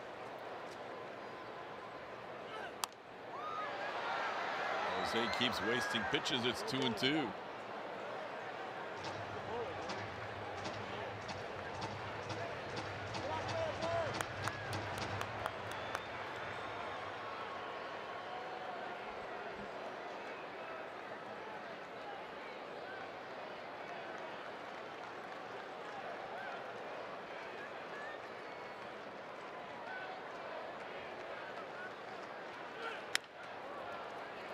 To shortstop. Ahmed throws out Altuve for the first out of the 5th. No Player Does More is presented by HEB. We've actually got a couple of players for you. Correa and Altuve combined this season on the road, leading Major League Baseball in batting average and on base percentage. That's not a slugging percentage on the right. That is on base percentage at almost 48% of the time on the road, getting on base. Dynamic duo up the middle defensively and in that lineup, hitting 2 and 3 in this Astros lineup and putting up big numbers in the Grays. Correa deserved to hit his last time up. He drilled a ball to center field. A.J. Pollock made a nice catch going towards the wall in center. And a 92% hit probability. Instead, it was just a line out in the second out of the inning. Carlos 0 for 2. Takes a called strike there. It's 1-1. Correa with those 2 doubles in last night's game, up to 11 on the season, leads the team and in the top 5 in the American League. Hit on his hands. It's 2-1. Yeah, just go throw George Springer into that mix in the last 6 road games, and you've got an even more potent top of this lineup. And on the road, that's the first 3 things the opposing pitcher's going to see and the opposing fans are going to see is some electricity. Those are big numbers. And AJ's never afraid to tinker around with a lineup, but it seems like since those guys have moved all together at the top, it's been pretty special, especially away from Minute Maid Park. Well, immediately right out of the chute, if you're an opposing pitcher, you've got to be on your A game. If you get past Springer, you got to deal with the next guy who's a hit king. Beyond that, you've got power in Correa. Another ground ball to short. Ahmed makes the play for out number 2. Correa a little frustrated with himself. First baseman. And there's 2 away in the inning. I'll bring up Yuli Gurriel. Yuli, an infield hit. He's also grounded to third. Both times he hit the ball towards Descalso. Last time Daniel knocked it down but couldn't make the play.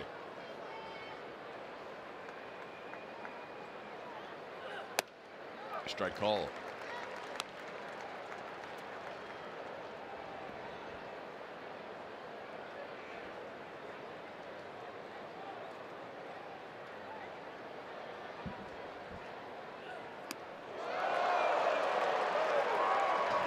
There's the eephus. Yuli Gurriel gets the eephus pitch. 67-mile-an-hour curveball. Never going to get there.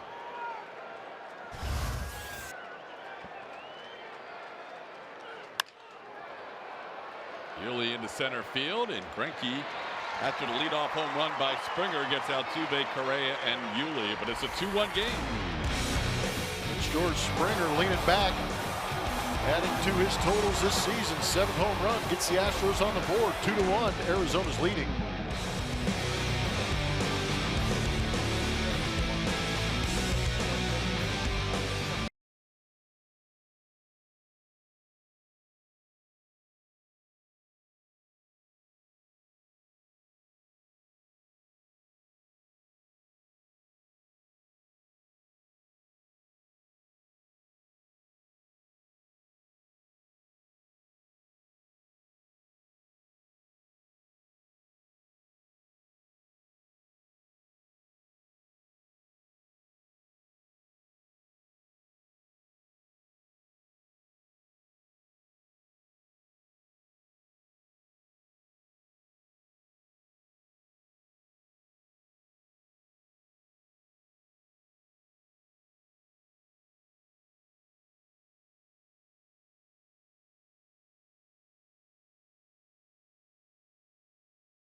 Bottom half of the 5th inning, 2-1 in favor of the Diamondbacks. Zach Greinke will lead things off and takes a fastball for a called strike. Charlie Morton, all of a sudden, rolling. He's retired 7 in a row, 10 out of 11. Facing a good hitting pitcher here, though, in Zach Greinke. And then the top of the order. If you're just joining us, Charlie really struggled out of the gates. He walked 4 in the 1st inning and allowed a run. And Greinke lines one into right field, and that's going to be down for a hit towards the corner. Greinke into second base with a leadoff double.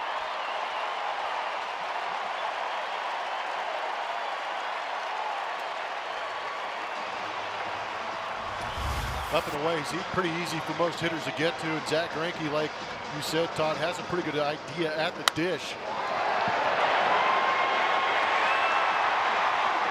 Shooting that ball pretty firmly the other way.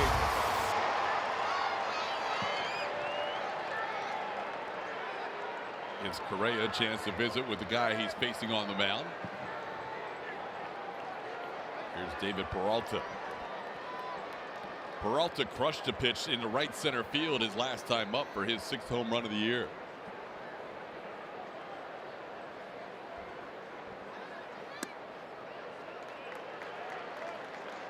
One and 0.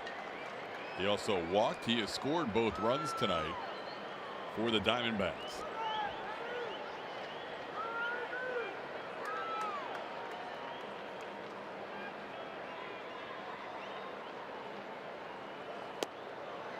One and 1. What'd you think of the Asada dog? They brought it up to the booth. It's good. Yeah? Yeah, strong and quite strong. There you go. The tots are pretty good. I haven't gotten into those yet. Thanks to Julia for sharing with us. Yeah, it's awfully kind and generous of her. Not sure she had a choice, though. That was a lot of food. I've heard rumors that she did a good job on the dog in Texas. There's a ball in the left center field for a base hit. That'll score a run. Springer slides and cuts it off. Peralta into second. Out at second base. Good defensive play by Springer to gun down Peralta trying to get to second. And it's an RBI. And it's now 3-1, but Peralta thrown out for out number 1. That call ends up standing. That's a phenomenal play by George Springer and Jose Altuve on the receiving end and tag. The two buddies from Venezuela, Altuve and Peralta, hanging there at second for a little while. Good piece of hitting by Peralta, going the other way. Sliding and then planting that right foot and firing in to get Peralta. Looks like he beat the throw, but he popped up off the bag. Mattress from Supermo is going to give us an idea if the initial tag gets him. Foot's on the bag. It looks simultaneous, but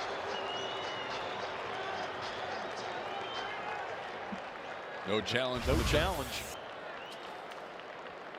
No, Springer throws out the runner trying to get to second for the first out. Back-to-back base hits allowed by Charlie Morton. Here's Daniel Descalso. Takes a called strike.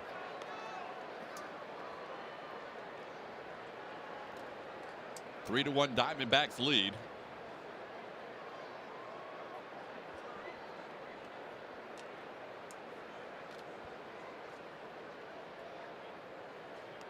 And there's a curveball that hits Descalso. So he has allowed 2 hits and a hit batter in this inning. Fans are booing. That was a curveball that hit him.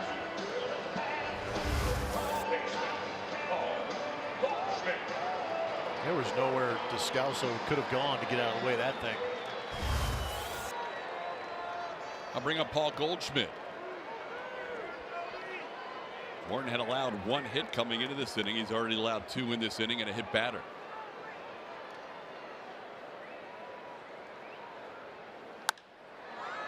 Goldschmidt first pitch swinging, sends a foul off to the right side.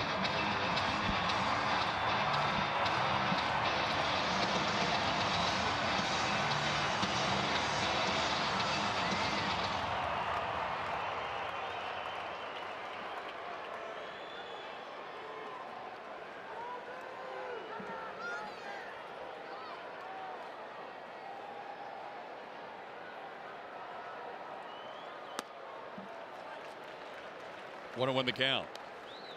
Goldschmidt has walked and grounded out. Grew up in Houston, went to the Woodlands High School.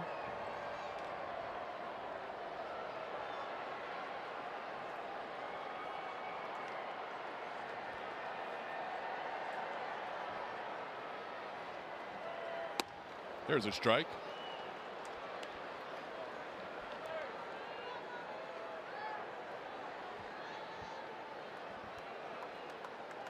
Julie had a chance pregame to catch up with Paul Goldschmidt. You will hear that tomorrow on our Astros Live pregame show.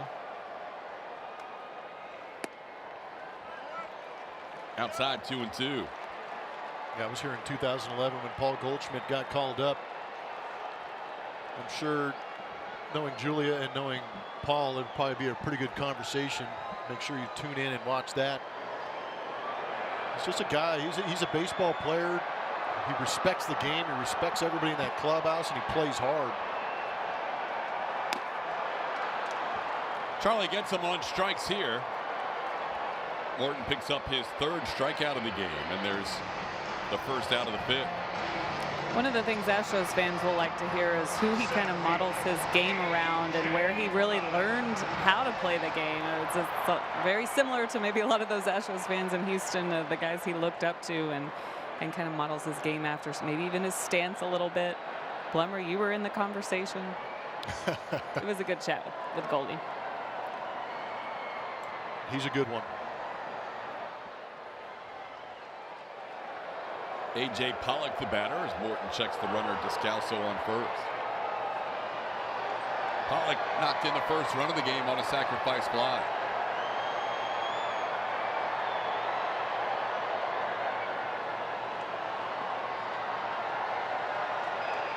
Two outs in the inning. Goldschmidt striking out for the 2nd out. Peralta was thrown out trying to extend the single into a double. And Charlie about to make his 80th pitch, which seems high for 5 innings, but not really when you consider he threw 35 in the first.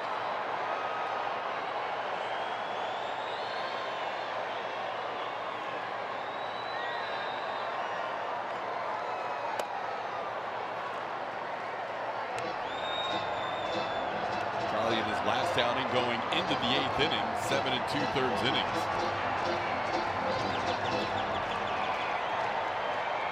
Second double-digit strikeout game of the season. He will not end up with double-digit strikeouts today. Just 3 so far in 4 2/3 innings.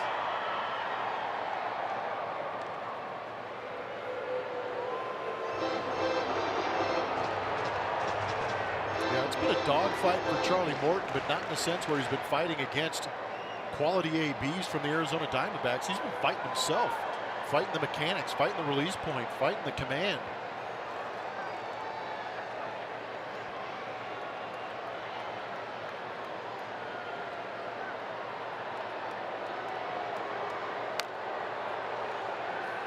One and one the count to Pollock.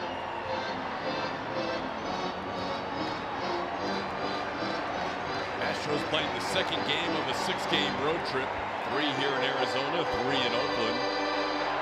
Day off back home before a weekend series at Minute Maid Park next weekend.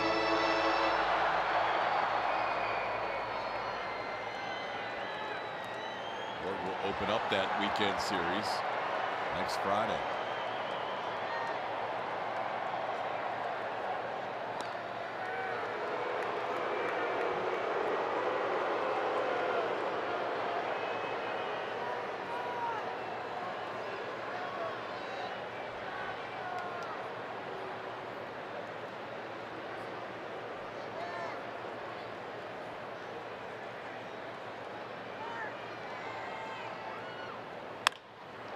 Ground ball, backhanded Bregman from foul territory. The scoop by Yuli is made, and Bregman has another one. Another play where he makes the throw from foul territory. Gets the final out of the inning.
Hashtag Ultimate SWFanWTX on Twitter. Show us and you could win a VIP experience. West Texas, May is your chance to show your spirit, so tweet now and win big. That video is never going to get old for me. Strami is highly entertaining. Just glad he didn't hurt himself jumping out of that cart. Oh, man. I'll make sure to let him know that you were concerned. I told him ahead of time.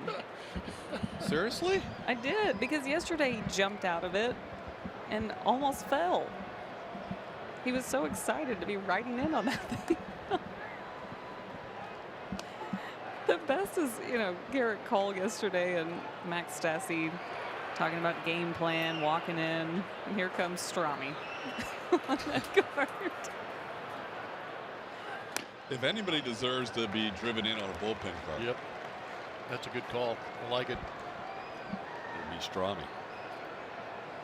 And Julia's saying, hey, be careful. Those golf carts can be dangerous. Just don't jump out of it. Just step out of it like a normal person. 2-2 the count to Josh Reddick. There's no way you get in that cart and act your actual age unless you're 12.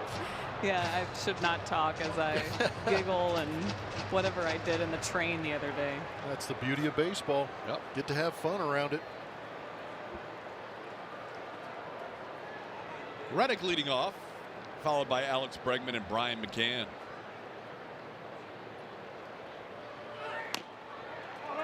Outside 3-2, and Zach Greinke kind of nods in agreement with Mike DeMuro. That pitch just missed outside. 95 pitches for Greinke. He has not thrown 100 pitches in any start this season.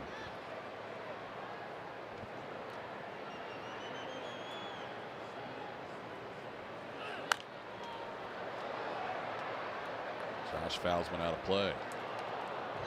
Diamondbacks have bullpen action going. Astros had bullpen action going in the first inning today. And Charlie Morton had walked 4 batters. And he was able to work through that situation with only 1 run allowed. And then now pitching through 5 innings, having allowed 3 runs on 3 hits. Reddick gets called out on strikes on the outside corner. Alex Bregman due up, and he made a fine defensive play to end the inning. It seems to be all we see Alex Bregman do, ranging into that foul territory side and throwing it across. Yuli picked him up on this one.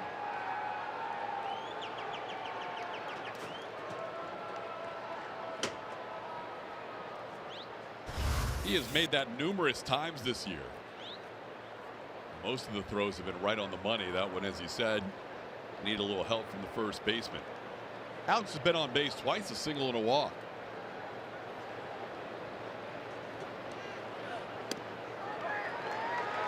Called strike.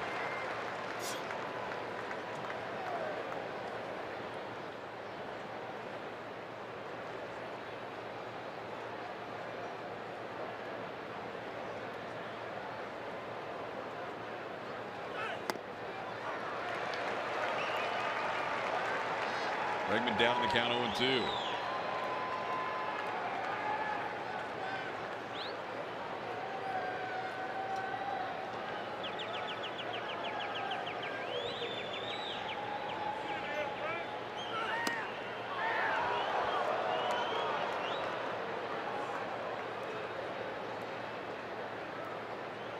Saw Archie Bradley stretching earlier in the Diamondbacks bullpen. They had a lefty warming up. Andrew Chapin, the lefty hitting Brian McCann, is on deck. Greinke at 100 pitches for the first time this season, as Alex fouls one towards the dugout. They let Greinke hit the last half inning, but again, he might as well hit, even if you're thinking of taking the pitcher out the next inning. I was going to say, I think the only way you actually would have maybe pinch hit if you had runners in scoring position, but with nobody on, go ahead and let him go out there and swing it a little bit. To third. Descalso makes the play for out number 2. Torey Lovullo knows with a lefty due up and a lefty warming up in the bullpen that he got what he wanted out of Zach Greinke, so he's going to come out and make a pitching change. We're going to play Name That Astro as Torey Lovullo comes out to get Zach Greinke. It's brought to you by Nissan. Mic'd up, Sam I Am, and Arizona Sunset. Make sure you send your guesses to @ATT Sports Net SW. Greinke gets a nice hand as he leaves this game with a 3-1 lead.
going to name that Astro, brought to you by Nissan.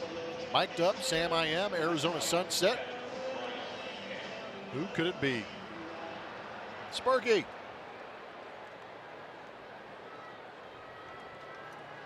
Not the big guy in the background, this guy here in the lime green. It's a big guy. Steve Sparks, Astros radio analyst, is today's Name That Astro. New pitcher for the Arizona Diamondbacks facing lefty Brian McCann is Andrew Chafin. Pitched a couple of days ago on the third, went an inning through 19 pitches. Also come at you. Throws pretty hard for a left-handed reliever, 93 miles an hour. Change up and a slider. See how he'd be a little tough to pick up for a lefty. 27-year-old facing Brian McCann, who's done well against left-handed pitchers this year.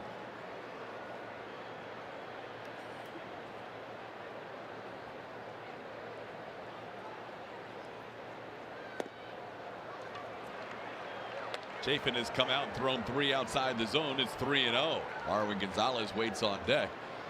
Well, you mentioned if there was an RBI situation, that could be a determination whether or not to pull Zach Greinke. With that in mind, the Astros getting their bullpen going because after Marwin, Charlie Morton's due up. And 4-pitch walk. Chafin comes in to face the lefty Brian McCann, and he loses him on 4 pitches. And the Astros will bring the tying run to the plate in Marwin Gonzalez. Turn Marwin over to that right side.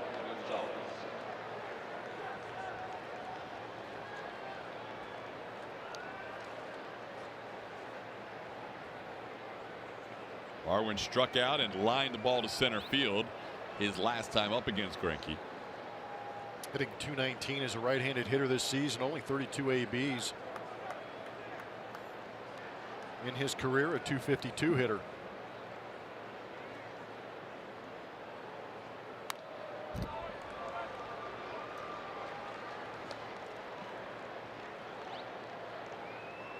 Greinke goes 5 2/3 innings, allows a run on 5 hits, the lone run, a home run by George Springer. Now the Astros will have to go to work on this Diamondbacks bullpen.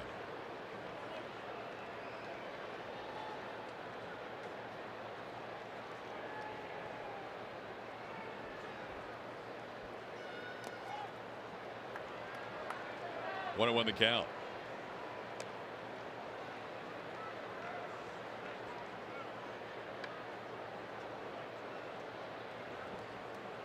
Diamondbacks bullpen has been the best in baseball this year. Coming on here with 2 outs in the 6th inning.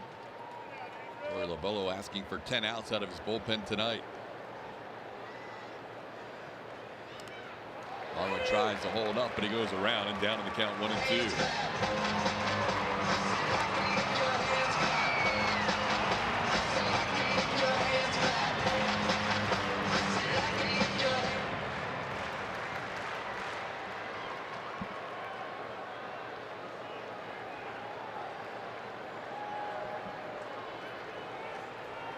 Evan Gattis is on deck if Marwin is able to reach.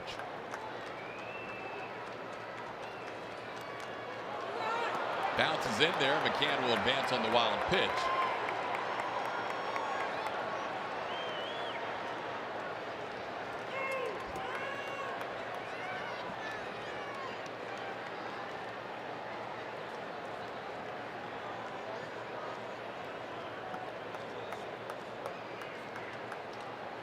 Math was probably trying to get feeling back in that right arm. Bouncing well out in front of home plate. Almost looked as if he kind of flung the wing out there to try and knock it down.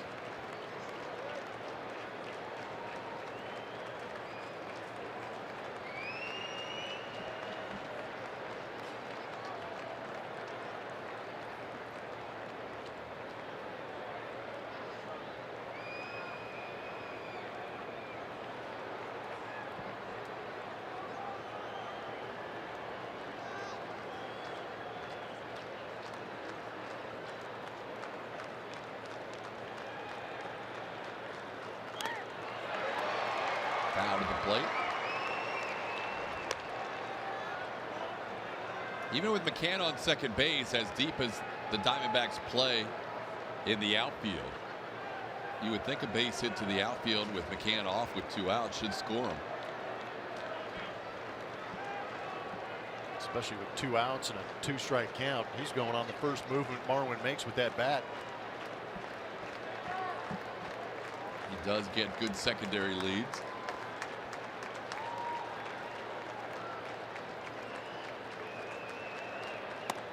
Outside. Ball 3. Marwin has worked the count full.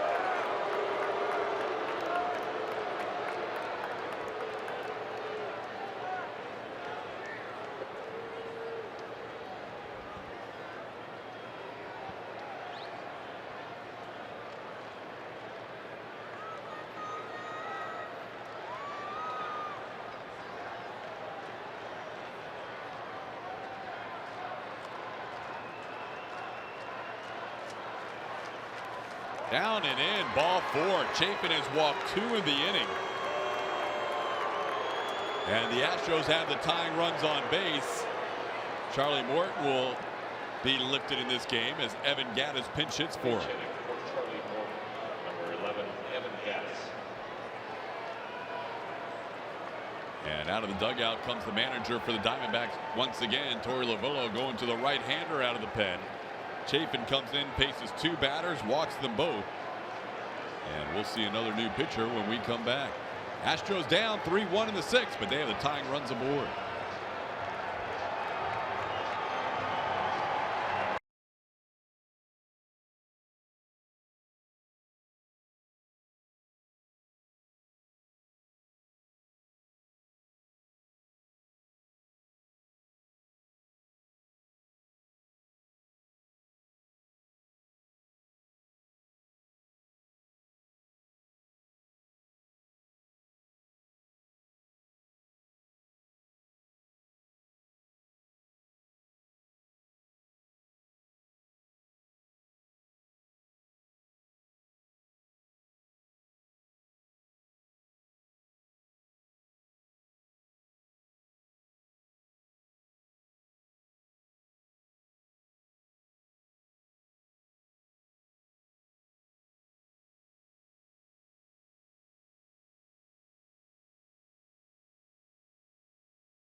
Brought to you by Ram. Hurry in and get a great deal during the Ram Spring Sales Event. Third pitcher of the inning. Zach Greinke started, got a couple of outs. Andrew Chapin came in, walked a couple of guys, and now it's Archie Bradley. Archie Bradley, he's a high energy, high velocity type guy on that mound. Hasn't pitched in a couple of days. Last time he was out there was on the 1st. He's the only guy out of that bullpen that throws over 93 miles an hour. Averaging 95 on the heater with a curveball and a slider. He gets a lot of chase. 35% chase rate is the best in the bullpen. And he's usually right around the zone, but that time he did not get a chase out of the pinch hitter, Evan Gattis. Gattis looking for his first hit as a pinch hitter this year. He's 0 for 3, hitting for Charlie Morton here with McCann on second and Marwin on first. Inside, Bradley misses with the first 2. It's 2-0. Really feel that this is the go-to guy for Torey Lovullo in those high leverage type situations. It's kind of become their right-handed version of Andrew Miller, where you put him in wherever the game is most important, whether it's here in the 6th inning or later on in the game. Battle of the Beards here. This is a big AB for Archie Bradley and the Astros, just considering who's behind Evan, but it's not going to work out. Gattis grounds to third, and the Astros will strand a couple of runners in the 6th inning. Into the bottom half of the 6th, still 3-1.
World Championship collection available at the ballpark and online all season.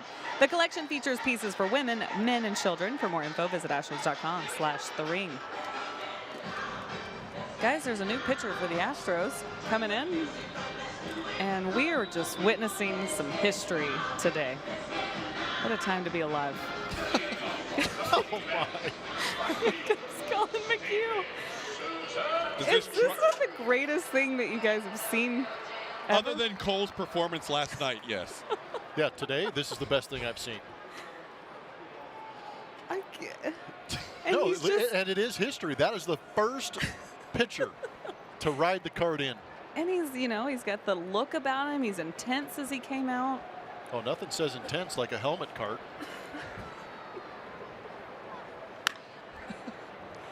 He's one of the guys that I asked this spring training about the bullpen cart.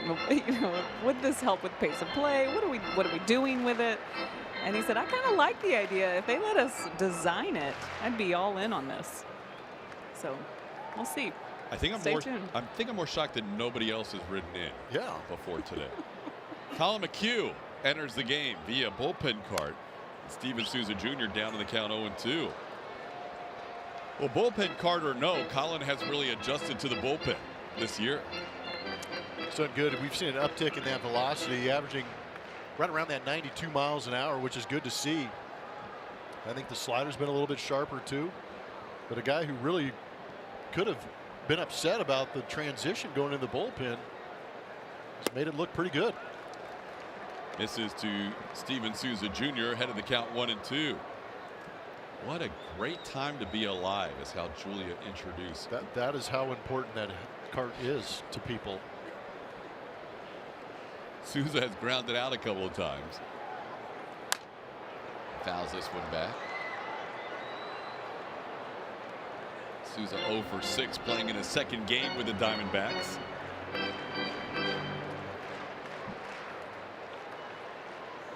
McHugh will face the 5, 6, 7 hitters in the Diamondbacks lineup.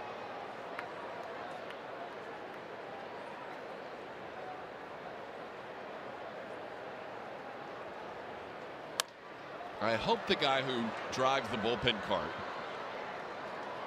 It's a lot of pressure. doesn't ask Justin Verlander tomorrow if he wants a ride after he's done his warm-ups. It's a lot of pressure. I mean, you know, you hit a bump or jackknife that thing, but it's not good. Don't ask that guy if he needs a ride on his start day. I don't think that would go over well. Justin is laser focused. Yeah, he would burn a hole through your skull with his eyeballs to approach him about a cart ride. Maybe we can avert the whole situation by Strami continuing the process tomorrow. It'll be 3 for 3. You might as well. And it's not like Charlie pitched terrible. It wasn't his best outing, certainly. He walked more than he wanted in 1 inning. He walked 4 in the first. Then he kind of settled in, still ended up allowing 3 in 5 innings of work. But after that start in the first, you weren't sure what you were going to get out of Morton.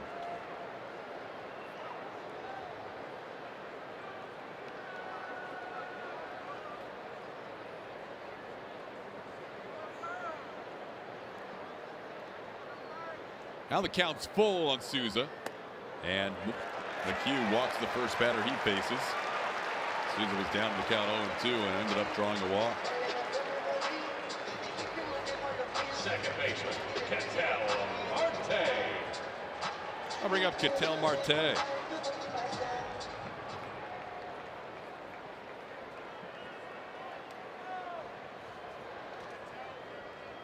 Marte walked and hit a soft line drive to Yuli Gurriel. Actually hit a ground ball to Yuli Gurriel his last time up.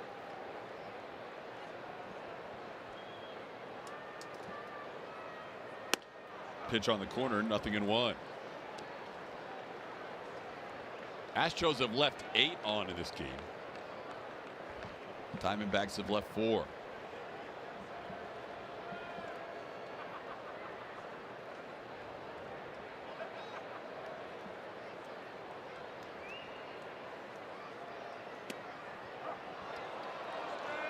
Strike called. It's 0-2.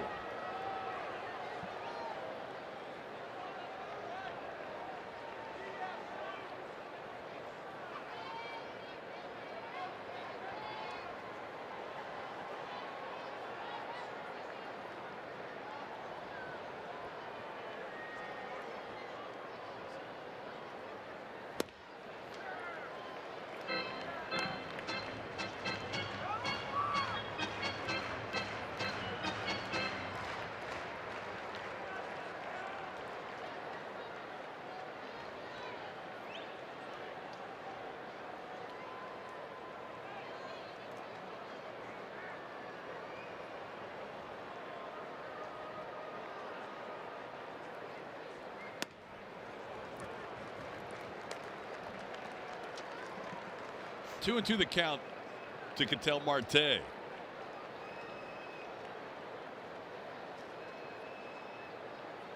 McHugh making his 10th appearance of the season. Milwaukee issued to start the inning, just the third he's allowed in 12 innings of work.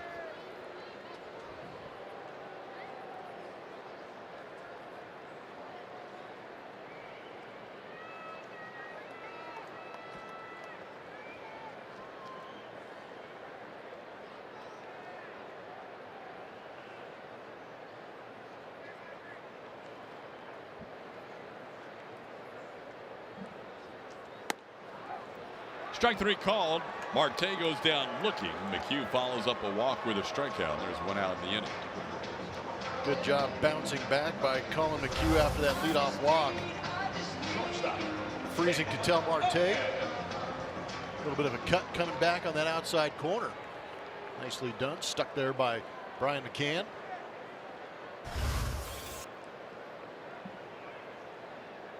I'll bring up Nick Ahmed, the shortstop for the Diamondbacks, former teammate of George Springer's at University of Connecticut.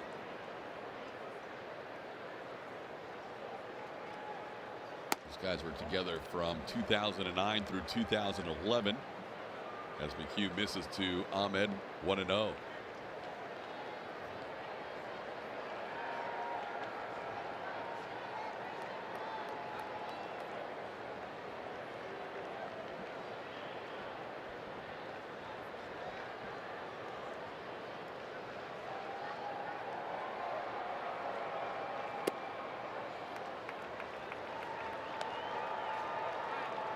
Colin thought that broke over. Instead, it misses 2-0.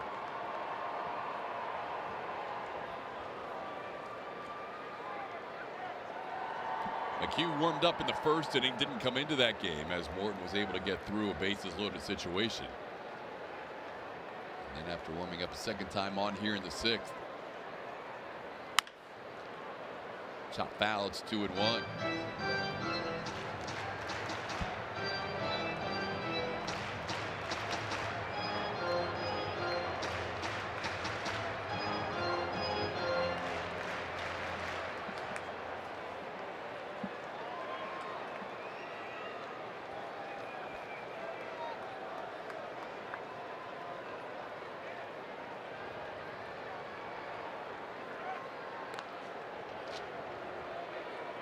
We have disposed of the food items that are up here in the booth. We didn't actually finish them, but we have agreed to share with the rest of our crew if they would like. Yeah, still plenty there.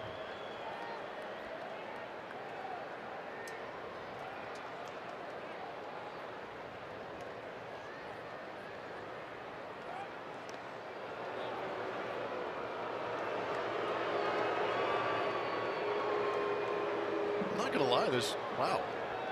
Are those bees or is that a beard? The Gaddis Bradley matchup was a big one. People who enjoy beards. Yeah. It's kind of a unique look though on the bearded battle. Ball boy down the line. 3-1 the count. Well, Bradley might have to hit in this inning. He's due up 2 from now. He hasn't had a bat all year.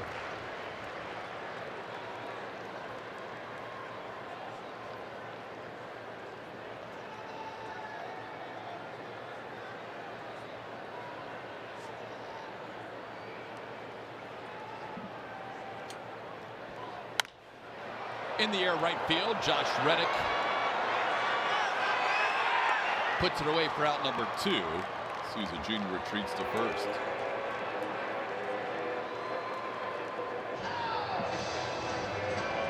I'll bring up the catcher, Jeff Mathis.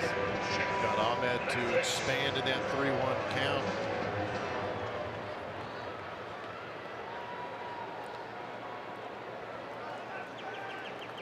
Diamondbacks started the season by winning their first 9 series. And then earlier this week, they were up 2-0 in their 4-game set against the Dodgers and lost the last 2 to split that series.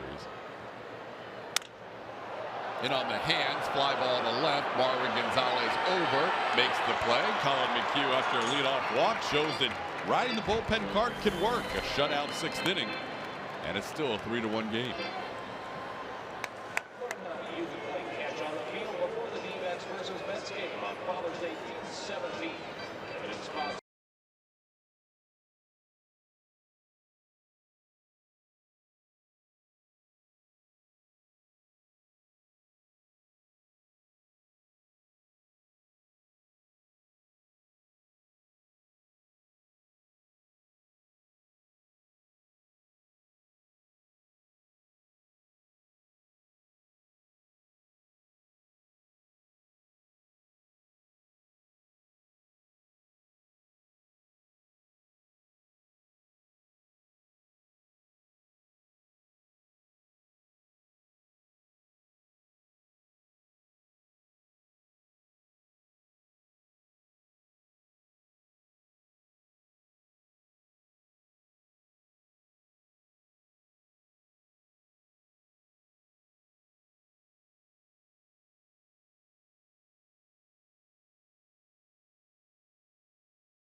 Three hits yesterday. Had an Altuve-like day with the infield singles today. Looking like Springer with a Springer dinger, and this one his 7th home run of the season, going 442 feet. He went deep. That's just one of 2 hits for him today. And then on the defensive side, helping out Charlie Morton, who struggled early, throwing a lot of pitches early, needed all the help he can get. And here comes Springer with a big play to get Peralta out at second in the 5th. Throwing him out. And Springer, he was even talking about this yesterday with Garrett Cole, pitching so well. I mean, these guys playing behind the starting pitching, when they go out like that and they're having great starts to the game, taking these no-hitters deeper into the game, so that puts a little pressure on us. It's just it's exciting out there, but definitely putting a little pressure on us. We're trying to help them out as much as they can. They're trying to win games for us. So great team effort all around for these guys. But Springer having another nice day. TK. All right, Julia, he is. He's having a nice series, as mentioned. 5 hits so far. And he takes one inside from Archie Bradley. It's 1-0. Well, it looked like the Diamondbacks were going to have Bradley hit in that last inning. They didn't have any bullpen action up at that point. So in that 3-1 count to Jeff Mathis, and we kind of touched on this last night, sometimes as the 8-hitter, even if it's close, you might try and expand the zone, knowing that your pitcher may not be able to help you out behind you. No, you're thinking swing early. If you can get in the vicinity and try and extend that inning or possibly drive in a run for sure. 2-0 pitch is at the knees for a strike. It's 2-1. Bradley came on with 2 outs and 2 on after a couple of walks by Andrew Chafin. And got the pinch hitter Evan Gattis to ground out. Now facing the top of the order, Springer batting for the 4th time. George pops one up. Foul territory. Mathis, the catcher, puts it away for out number 1.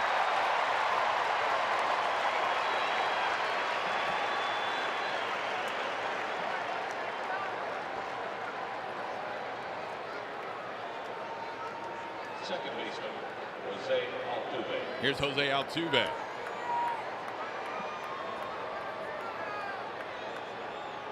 Coming in, Bradley had allowed a 158 opponent's batting average. And he's a big reason why their bullpen is first in the National League in WHIP, first in ERA, as well as the opponent's OPS. Altuve on the ground towards short. Ahmed is there. Sidearm throw gets Altuve for the 2nd out. Jose now 0 for 3 with a walk.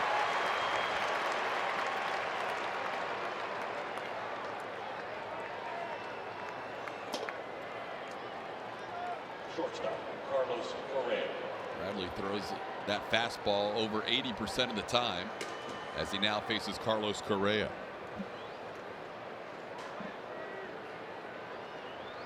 Correa striking out his first time up, hitting a ball deep to center field.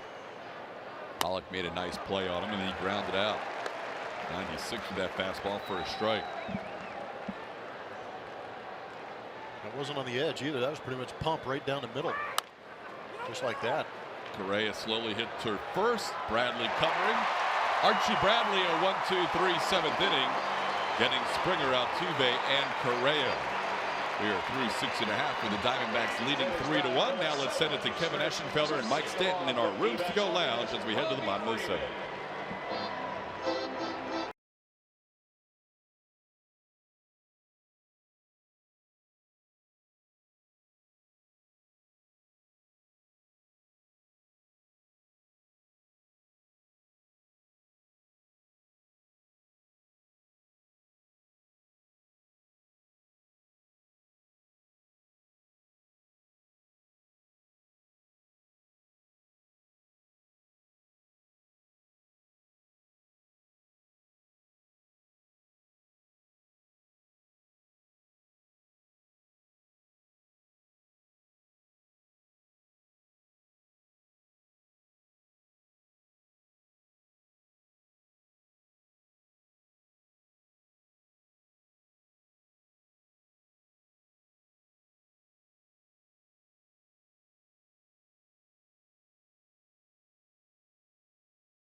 As 10,000 fans in attendance will receive an Astros floppy hat presented by Houston Methodist. For information and tickets, visit astros.com/promotions.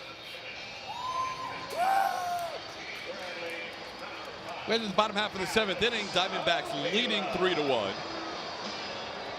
Alex Avila is going to pinch hit for Archie Bradley, who retired all 4 batters he faced. It'll be Avila then the top of the order. David Peralta and Daniel Descalso facing Colin McHugh.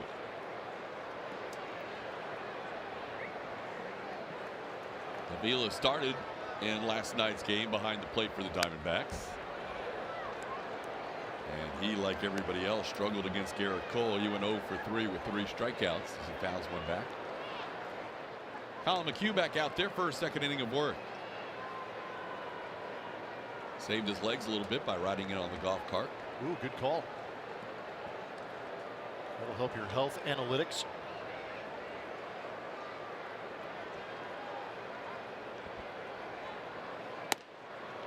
Strike 2. Astros really shade Avila the other way in the outfield. Marwin angled towards the line and left, and George in left center.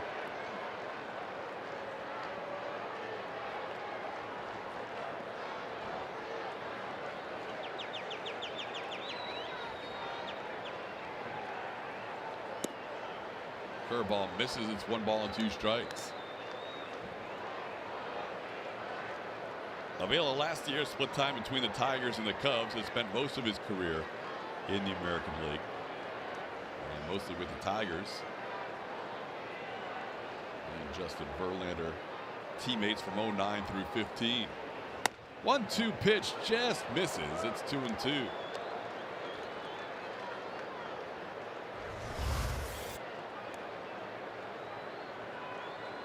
Ooh, close.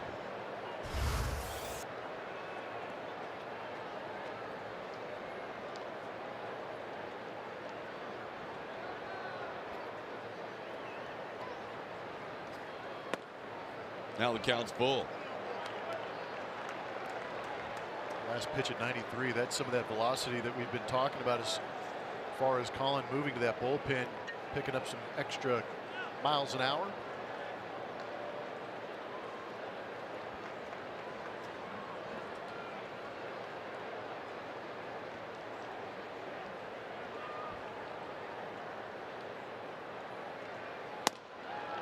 Didn't miss by much again, and Avila took some close ones with 2 strikes and draws a leadoff walk. Second straight inning, Colin has gotten ahead of the leadoff batter and then ended up walking him. I'll bring up David Peralta.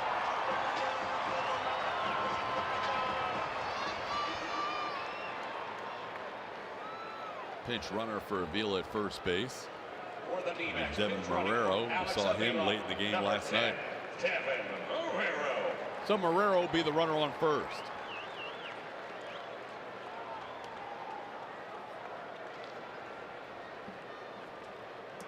Peralta has walked, hit a home run over the swimming pool in right center field, and then singled. He has driven in 2 and scored a couple of runs.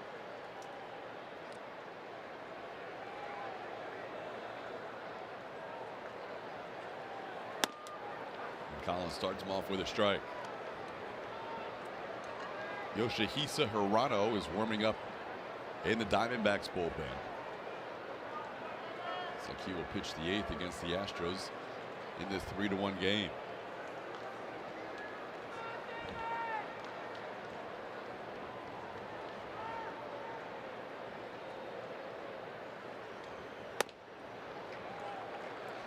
One to count.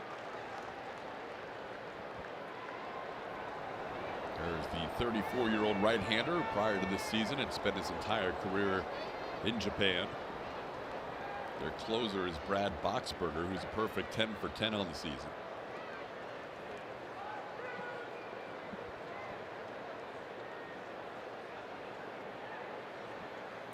On the ground, Bregman there to second. Correa the turn, not quite in time.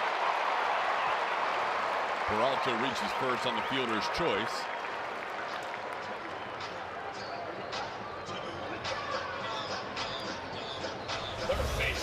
Just your standard 5-6 on the fielder's choice. That's what happens in these shift situations. That would have been interesting if they did turn that. It'd be a 5-6-3.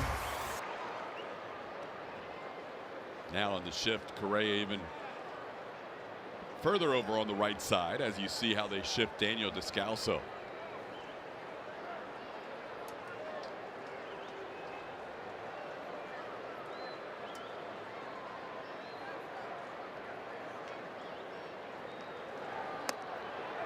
Toughest play in that scenario for Correa is if a ball's hit to his left. He has to quickly decide whether it's a ball he can get to, and if so, does he give up the second base bag at that point and just get the out at first? Or does he try and let Jose Altuve make the play? You say quickly, it's got to be a decision. Can Altuve get to it? If Altuve can't, then he's got to offer for it. Outside, it's a ball, 1-1.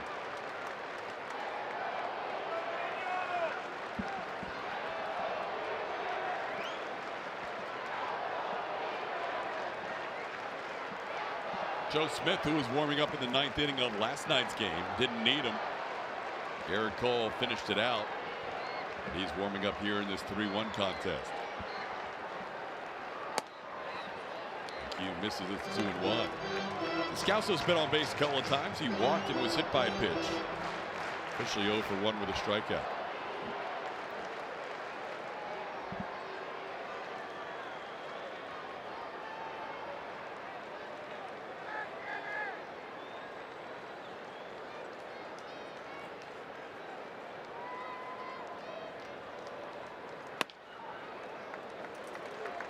Three and 1.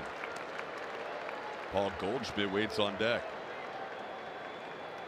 In the past, Colin McHugh would miss on that arm side when he wasn't feeling comfortable out there. And again, some of those pitches missing away to left-handed hitters. Sometimes the body gets a little too quick and the arm drags behind the body. High fly ball, well hit to right field. Long run for Reddick, still on the move. He makes a sliding effort, and it bounces into the bullpen for a ground rule double. Ball was in the air for a long time, but Josh Reddick was shaded over towards right center field. No, Reddick did everything he could, and you pointed it out earlier. I believe it was in this inning how the outfield, you can see it in the replay, shifted well over towards that pool area was Josh Reddick. And even as long as that ball was in the air, just too far of a run for him to go over there and get it. The only fortunate thing is it bounces into the bullpen, forcing the runners to only advance 2 bases.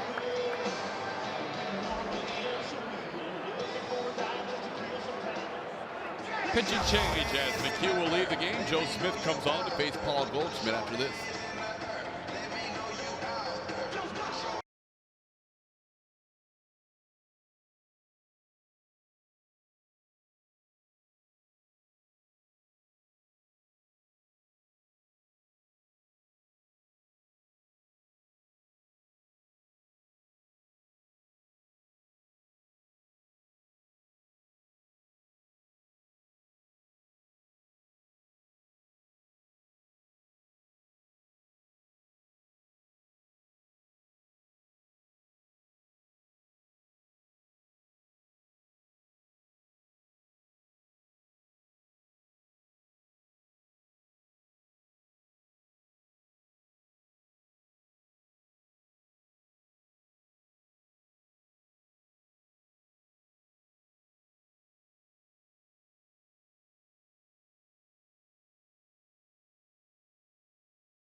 Downloading the new AT&T Sportsnet app from iTunes or Google Play, or visit AT&TSportsnet.com to stream on your computer. Log in with your cable account, and you are all set. Available for those with AT&T Sportsnet and their TV subscription. Blackouts and territorial restrictions apply. Joe Smith, the new pitcher for the Astros, second and third, one out.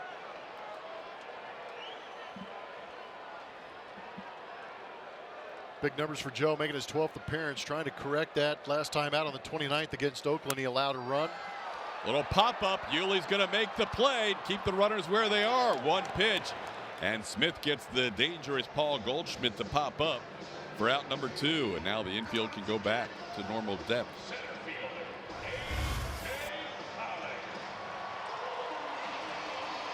I'm just amazed right now. The Astros better enjoy the fact that they've caught Paul Goldschmidt at the right time. He is normally in the top 5 in the National League MVP voting year-round. But it has not been in this series, and they'd like to keep it that way, but they're not done yet because this guy is the reigning NL Player of the Month. Goldschmidt now 1 for 21 on the homestand. But here is the dangerous A.J. Pollock. And he takes a called strike. Pollock 0 for 2 with a sacrifice fly. Descalso on second. Peralta on third. 2 outs. Astros trying to keep the deficit at 3-1.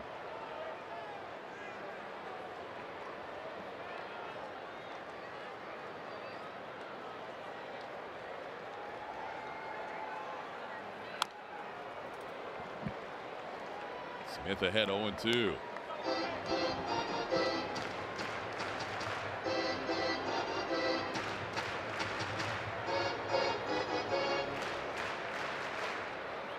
Despite Smith being second amongst active pitchers in appearances, he has never faced A.J. Pollock before.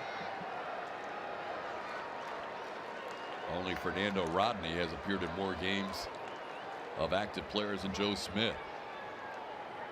Ahead 0-2.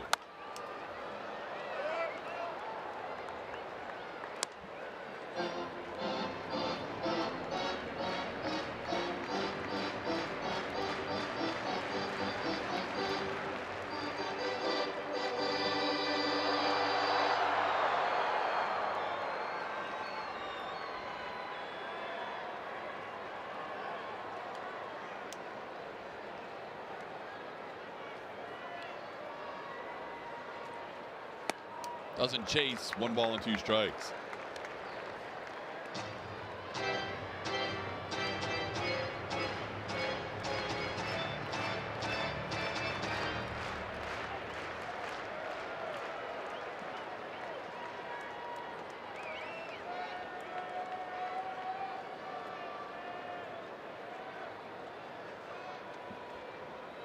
And he waves and misses at the slider away. Smith does a nice job keeping those runners at second and third and keeping this a 3-1 game as we head to the 8th.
TXU energy. Limited offense in this ball game. You got to go back and check out Jeff Bagwell. Hit an estimated 456-foot home run. 9th in the upper deck there at Three Rivers Stadium. Young Jeff Bagwell. That was punished. 1991. 27-year anniversary of the upper deck home run hit by Bagwell as we head to the 8th inning, and a new pitcher for the Diamondbacks is the right-hander Yoshihisa Hirano. Hirano was a fastball split-fingered guy out of Japan. Low 90s, averaging 91.5 on the heater. Throw that splitter about half the time, and there it is. It comes in at 83 miles an hour. He has been a closer in Japan for the last 4 seasons with the Oryx Buffaloes, first year in the major leagues. Yuli sends one foul down to the count 0-2. Yuli 1 for 3 with an infield hit.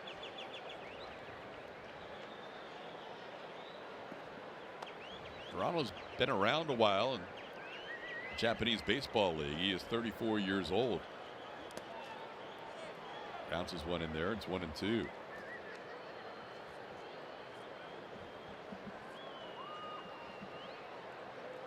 Does try and get a lot of chases with 2 strikes with that splitter.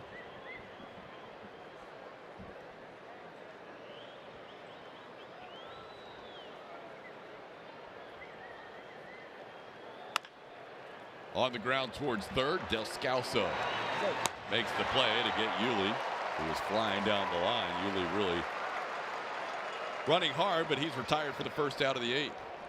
Devin Marrero in there at third now. Pitcher moving into that 2 spot for Descalso. Marrero came on as a pinch runner. Stayed in the game to play third. Here's Josh Reddick.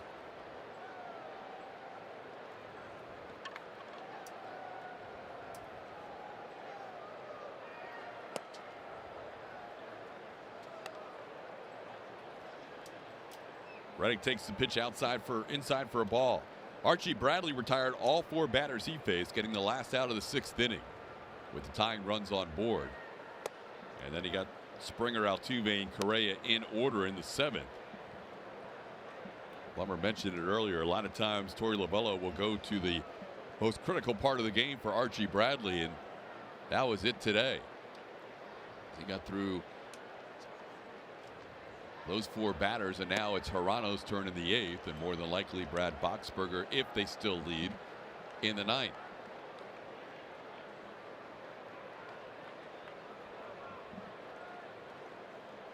Reddick looking for his first hit. He's 0 for 3. And he draws a 4-pitch walk from Hirano.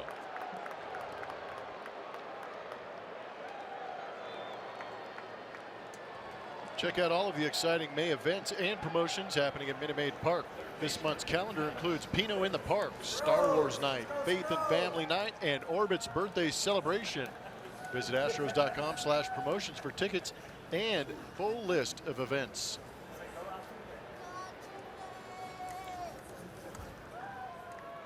Only the 3rd walk issued by Hirano in 13 2/3 innings. Here's Alex Bregman. Bregman doesn't chase. 1-0. The splitter has almost a little slider or cut action to it. Seems to break away from the right-handed hitters.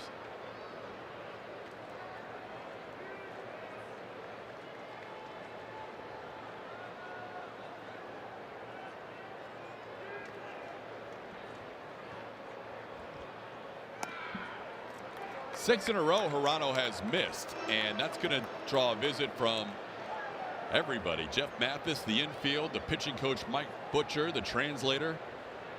Have a full-on 8-person meeting on the mound.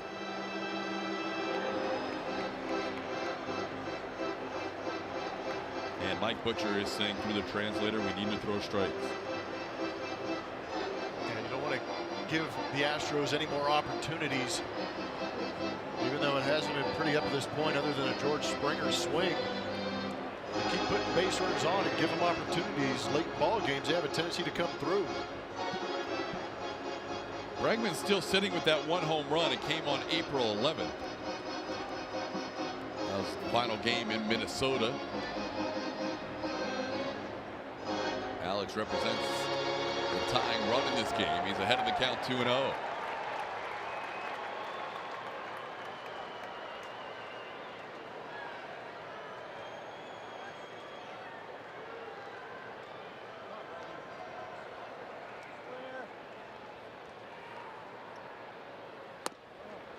There's a strike. It's 2-1.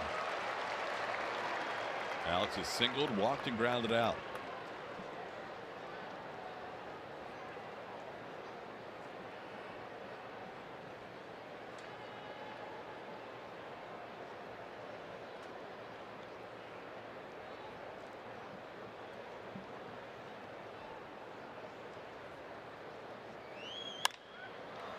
Fly ball right field. Souza doesn't have to move very far. Puts it away for out number 2.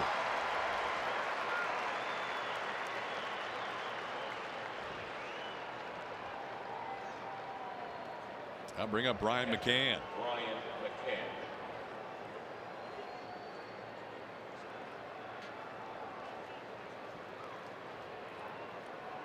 McCann 0 for 2 with a walk.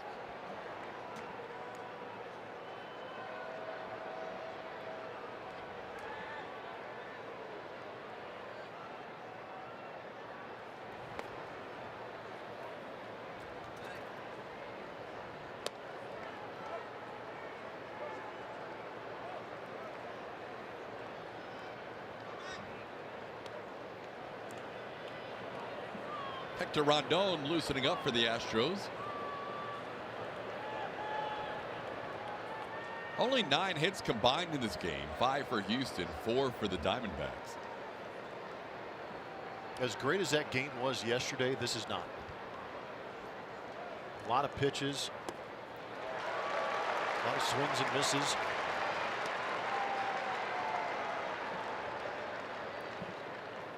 That's a low-scoring game, but we're on pace for a more than 3-hour contest, 3-1, and almost 3 hours in the top half of the 8th inning.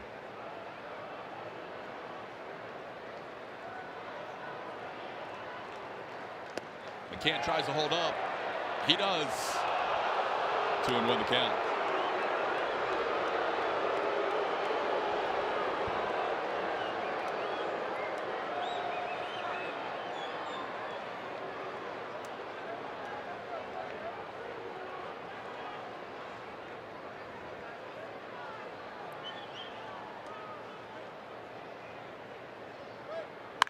McCann rips one, fair ball down the line towards the corner.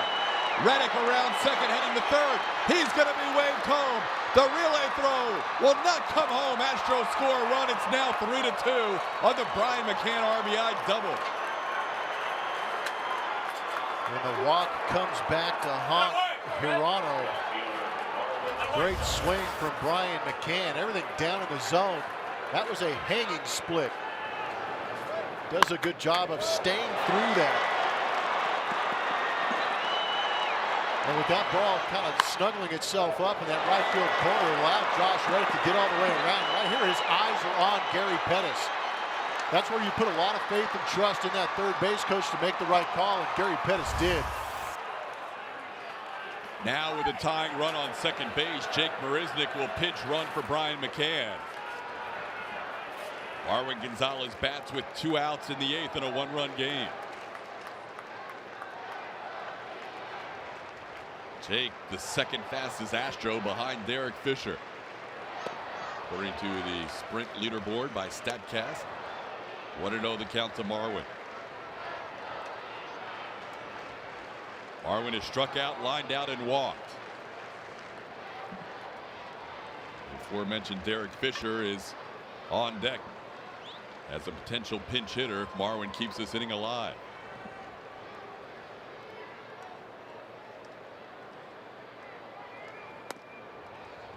Two and 0. Good eye.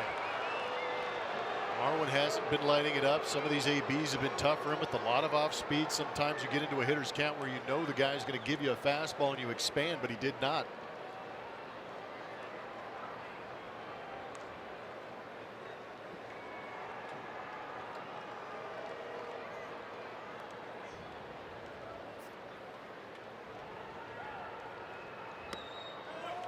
Three and 0. Hirano had walked 2 on the season coming in 13 1/3 innings in his 14 appearances. He's already walked Reddick, who has come around to score. Now he's 3-0 on Marwin.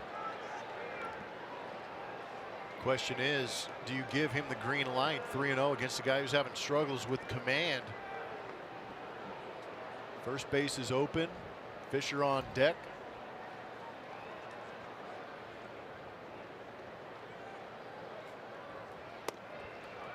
That catches the corner. Hard to tell if he had the green light or not, because that was a pitcher's pitch. And I like the fact that we can't tell if it was a green light or not, because that tells me that Marwin is ready to hit and trying, maybe if he doesn't swing that pitch, trying to do a good job of track it and time it in case he gets it in a 3-1 count. But again, he also could have been looking for that fastball, but it wasn't in that zone he wanted to, which is even greater discipline. That fourth pitch painting the edge ever so slightly.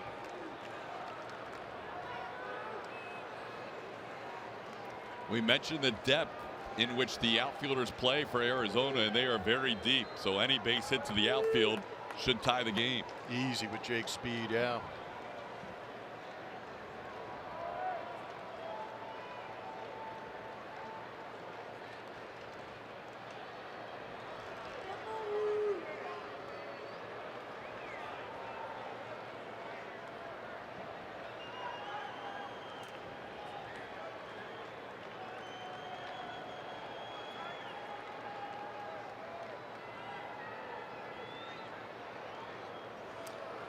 Well, Hirano and Mathis can't get together on the signs. According to our work on Hirano, he has a fastball and a splitter. So it's one or the other. And according to the tendencies, it's a 50-50 chance all the way around. Lefty, righties, doesn't matter. Now they are on the same page.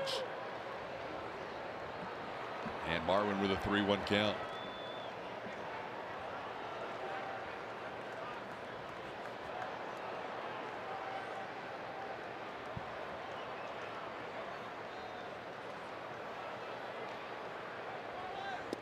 Ball 4, Marwin draws a walk. Go ahead run on base.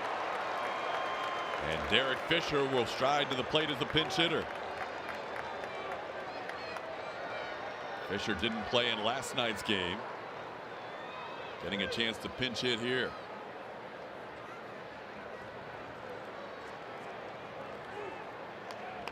Pinch hitting for Joe Smith, number 21, Derek Fisher's second pinch hit appearance. His last one came on Sunday as he faced Chad Green of the Yankees.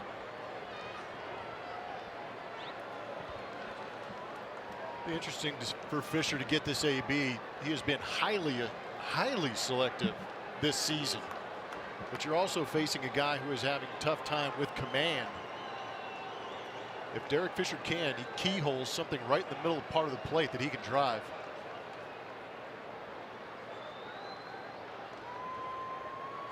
He rips one down the line. That's a fair ball. Jake will score.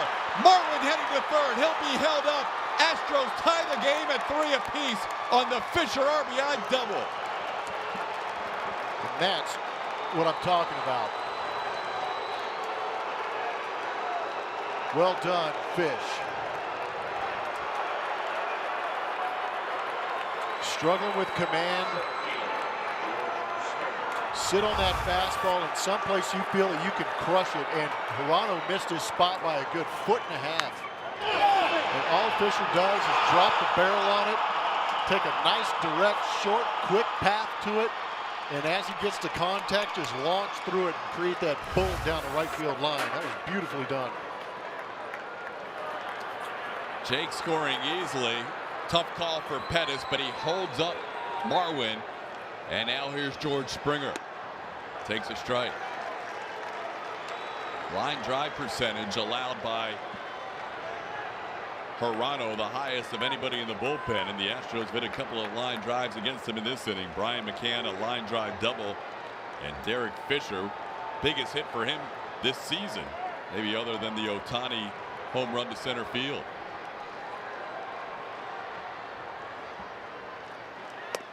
Swing and a miss. George down to the count 0-2. George chasing up out of the zone, maybe trying to do a little too much. Still has a chance here, even with a 2-strike count, to get a mistake. Hardest ball hit of the night was that double from Derek Fisher. 111.4 miles an hour. Wow, that is a rocket.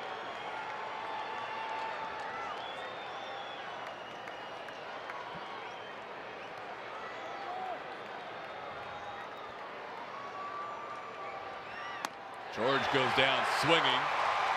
Astros tie the game with 2 runs in the top of the 8th. We head to the bottom half. Tied at 3.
at ATT Sportsnet SW.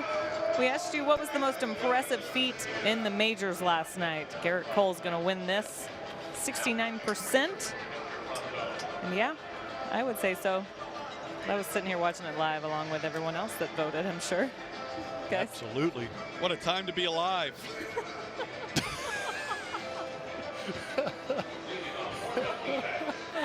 That was a lot of fun last night. As dominant a performance as I've seen a lot of great pitching performances, but that one's right up there.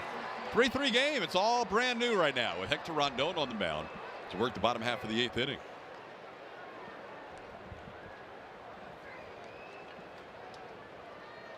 Rondon, the new pitcher. Max Stassi, the new catcher. Steven Souza Jr. leading things off for the Diamondbacks and takes one outside for a ball.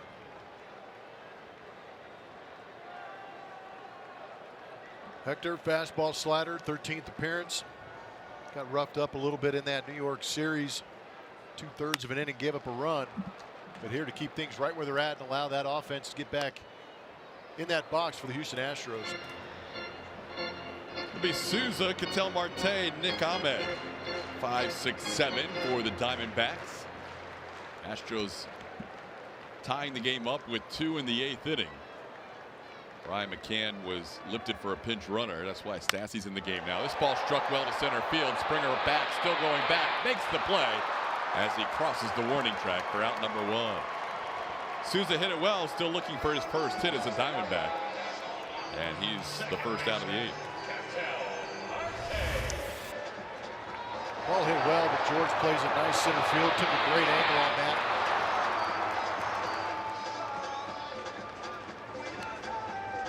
Kind of rattled around a little bit. Uh-oh. That one did not go right into the webbing. Still worked out for him.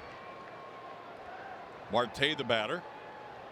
A walk and a ground out and a strikeout. 0 for 2. Swings to the first pitch. Lost one to almost exactly where Marwin was positioned. And that's the second out.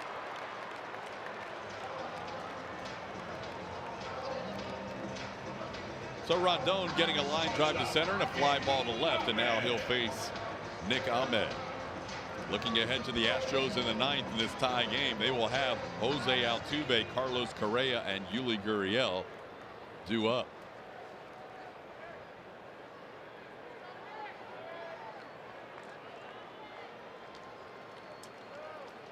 And the Diamondbacks have their closer, Brad Boxberger, warming up.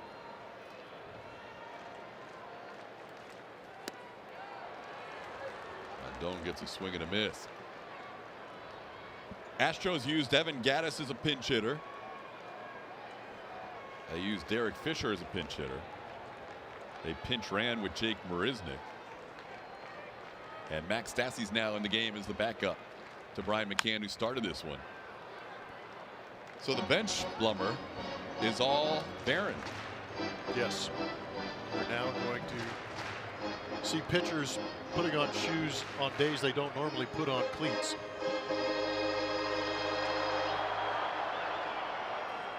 So we may see a Lance McCullers Jr. or a Garrett Cole pinch hit at some point. Yep.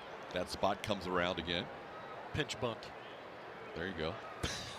Rondon with a strong bottom half of the 8th inning. He gets the Diamondbacks in 1-2-3 fashion, including a strikeout of Ahmed to end the inning. We head to the 9th. Altuve, Correa, Gurriel due up.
It's Yoshihisa Hirano, and now Brad Boxberger, the closer, pitches the ninth. 14 games already this season for Boxberger, 10 of 10 in save situations, great ERA at 2.08, 16 punch-outs, 0 saves in 2016-17 with Tampa Bay, but here he is with the Arizona Diamondbacks, best team in the West, saving some ball games. Fastball, changeup, the occasional slider. He is primarily that fastball and that changeup. 91 miles an hour he averages on the heater. And he will face two of the best hitters in the game on the road so far this season, in Jose Altuve and Carlos Correa. Yeah, that might be the understatement of the year. These guys are awesome as a duo, and then you separate the numbers and realize how well they are doing individually. And Carlos Correa, high batting average and on base. The OPS, a beautiful 1244, but accounting for a great deal of runs on the road when you're putting up numbers like that. So far today, they've been shut down, still looking for their first hit. Altuve has drawn a walk. He's 0 for 3. Correa hit a smash to center, but was retired earlier in this game as Boxberger delivers the first pitch for a strike. Well, Astros trying to take the lead for the first time in this game. They were down 2-0 and again 3-1, scoring 2 in the 8th. And Altuve thinking about a bunt, and he bunts it foul. Not a bad idea, and Altuve taps himself on the head as he just pulled that bunt a little bit.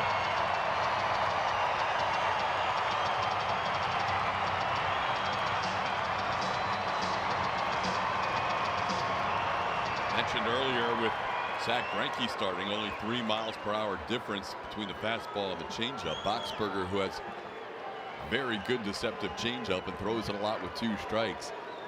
11 miles difference between his fastball and his changeup. Throws that changeup around 80. Ground ball up the middle. Ahmed is there. Altuve retired by less than a step. And that's out number 1 in the ninth. He puts so much pressure on defenses. That's where the speed of the game gets ramped up, and you get guys like Jose Altuve running down to first base in 3-3, 3-4. You've got to catch this ground ball cleanly.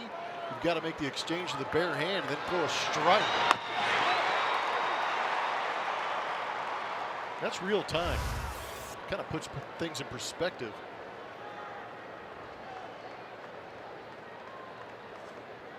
Here's Carlos Correa.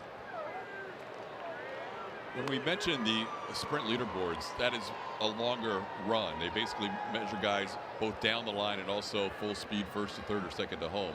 Altuve home to first is one of the fastest, if not the fastest. Yep. He had the fastest time there for a while at like 3.33 seconds. Correa looking for his first hit ahead of the count 2-0.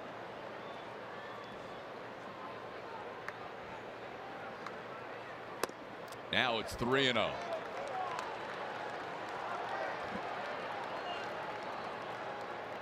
Walks got Hirano in some trouble in the last inning. He walked 2.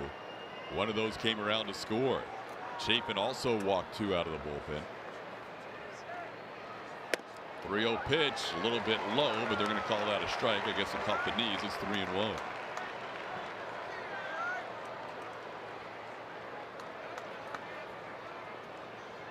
Very bottom edge of that strike zone.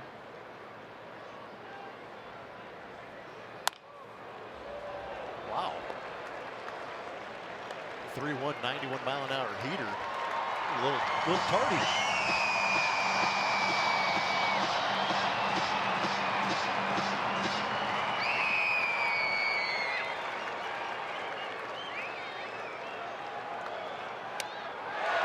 And he gets him.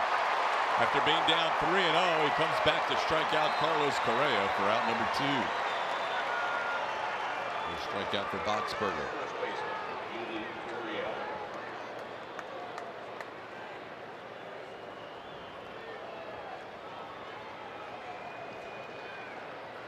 Here's Yuli, 1 for 4.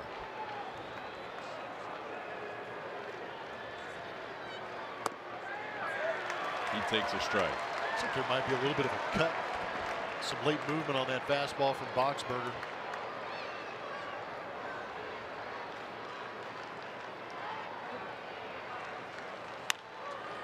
Astros have double barrel action in their bullpen in this tie game in the 9th inning. Chris Davinsky, Ken Giles.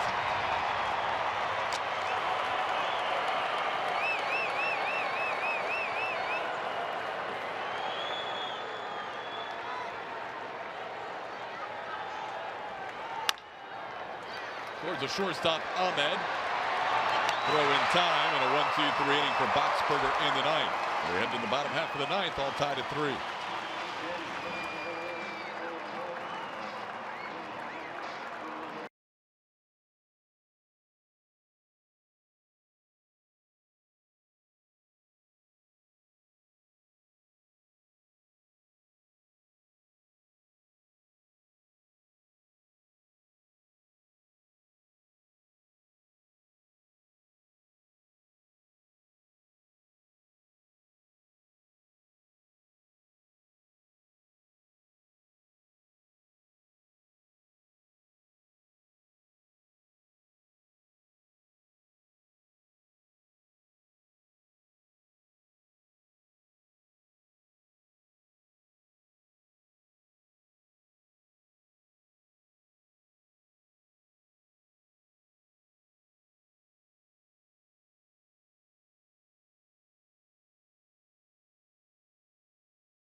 AT&T Sportsnet is brought to you by Toyota.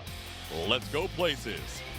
And by Arctic, overbuilt, not overpriced. We head to the bottom half of the 9th inning. Astros going to their 4th reliever of the game. It is Chris Davinsky. In here to keep things right where they're at, get the Astros back up. Bottom of the 9th inning, and Devo has done well out of that bullpen. Had a great outing, got a 6th hold of the season going an inning against the New York Yankees. 1 inning, 3 punch-outs, did it on 12 pitches. Devo will face the 8, 9, and 1 hitters. In this case, the 9 hitter is Devin Marrero, who is on in a double switch. So it'll be Mathis, Marrero, and Peralta in the bottom half of the 9th inning.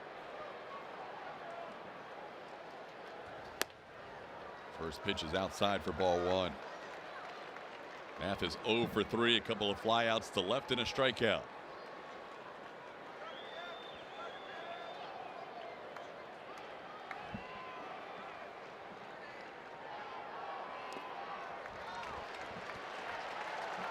Two 2-0 the count. Astros have left 10 runners on in this game. Diamondbacks 7.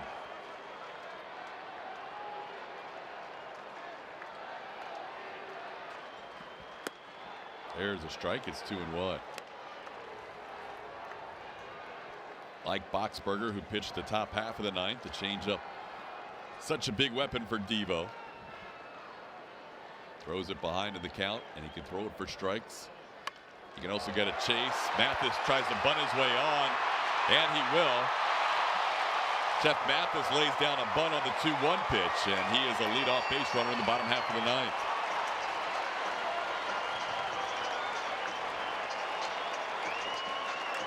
Salty move.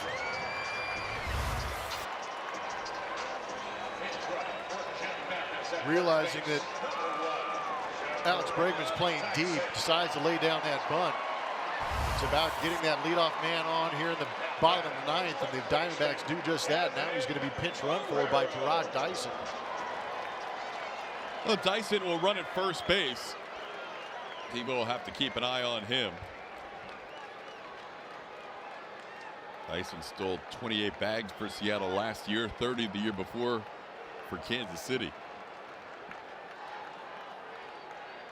Now facing Devin Marrero. Marrero batting for the first time. He came on as a pinch runner. He's around the bunt, takes a strike.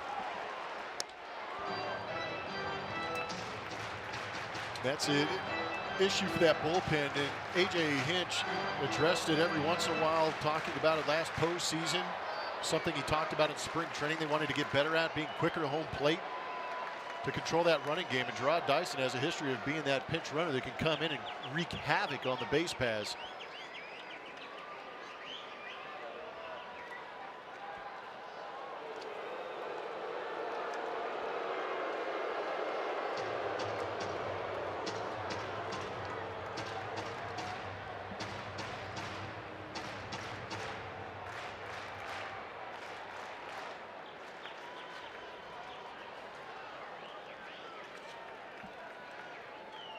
Marrero showed bunt on the first pitch.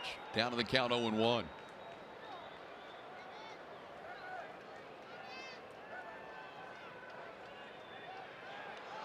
Almost got him leaning. He was definitely leaning. AJ taking a look at the video.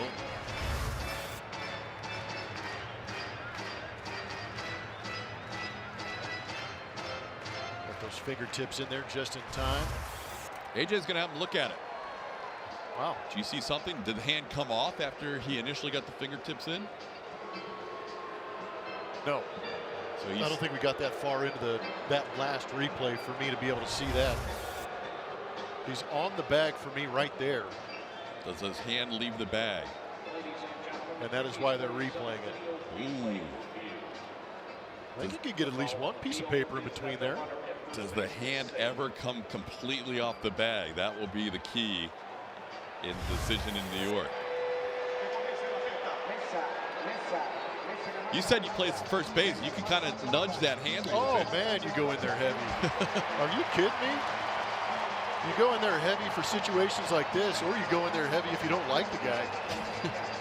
it's the truth. I think they may have a case here. If they can blow that video up and see. This is the one. See how the crowd reacts. It's up on the big board here. Well, there's no doubt he got his hand back before the tag. Yeah. That's not the Yeah, issue. he got in initially safe. They're reacting to the hand beating the tag, but then did the hand leave the bag? That's the big decision for this review. And it looks like we're going to have a decision. He's going to stay there. It was close. Worth the chance. Yeah, I agree. Because that's definitely the opportunity. The tag, he is in there. The tag stays on. Yuli does a good job of staying with him. And the hand just popped off ever so slightly. You're not convinced. I think he might have left the bag, but I don't know if there was enough to overturn it. I agree. I know what I wanted called. Call stands.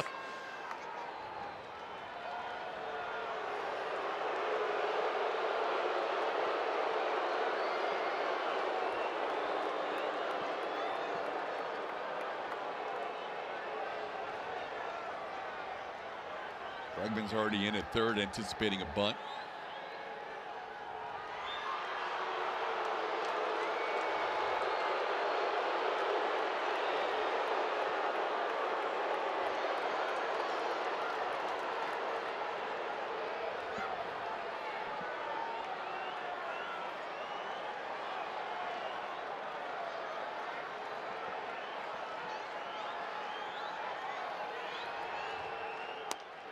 Pitch outside.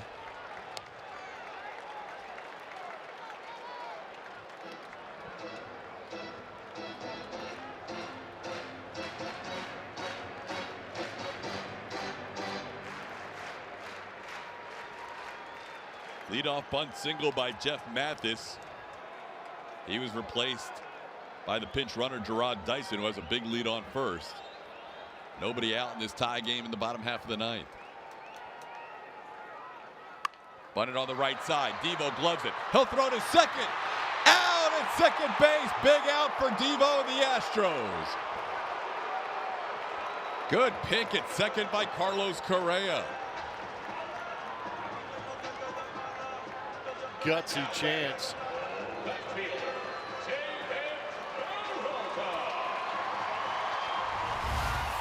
Situation, Devo bouncing off that mound.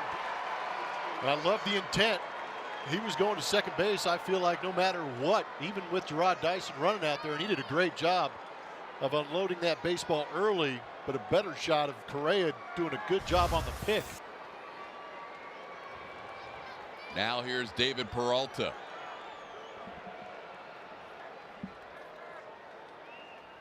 Swing and a miss. That changeup such a big weapon against left-handed hitters.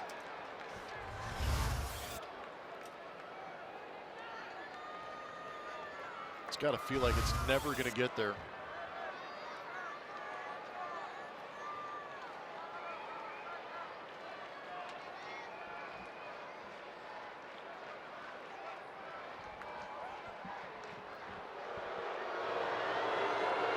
Chris Owings is on deck to pinch hit for the pitcher Boxberger.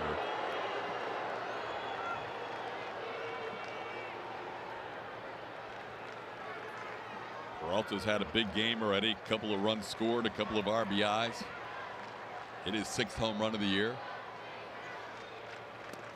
That's a strike call. Devo ahead 0-2. This is a great pitch. Peralta felt like he recognized it, laid off it, and it stays on that outside corner.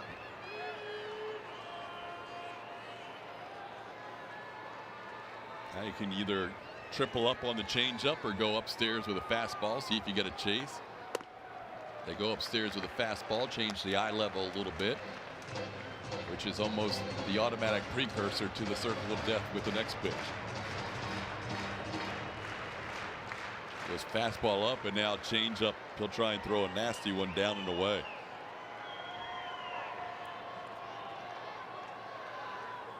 Called it. Good job of battling by Peralta. Close and late. I had a question coming out of that New York Yankees series, and Chris Davinsky leading the way with the opportunities. And before that base hit, he was at a 160 batting average. He also has 10 punch outs. And that's what you like to see, is some of that swing and miss. Brad Peacock hasn't been as good as we've seen in last year. 3 home runs he's given up. Will Harris at 333 batting average against.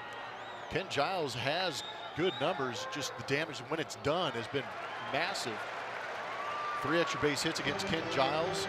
1 home run, the big one, to Gary Sanchez. That was where most of that damage was done against him. He had gone 7 straight perfect outings. And amazingly enough, in those 18 batters he's faced, 5 strikeouts, no walks in the close and late situation. Peralta with a 2-2 count.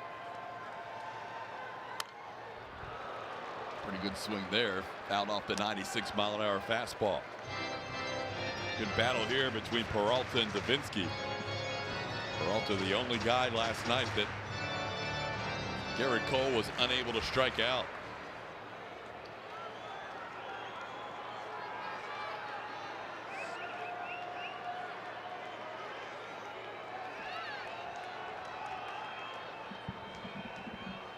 Runner on the move, pitches up and away, and a stolen base for Devin Marrero. The count's now full on David Peralta.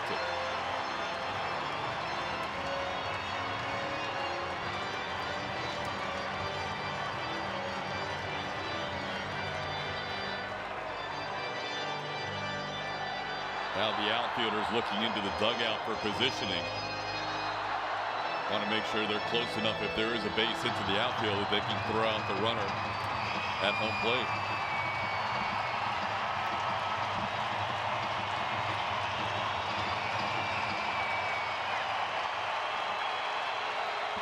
After being ahead 0-2, Davinsky now with a 3-2 count on Peralta. Tried to hold up, but he went around. Wow. Peralta reacts at home plate, but he went around, says Dan Iasanya third, and somebody just got tossed from the dugout after reacting to that call on the check swing. I think the beard got booted. Archie Bradley leaving the brigade over there screaming at Dan Iasanya. Devo threw him the changeup in a 3-2 count. Bradley ejected from the game. He had already been used, so he was not going to be able to pitch anymore anyhow. Wow, motions blew up on that one. Torey Lovello and his staff going into damage control down there.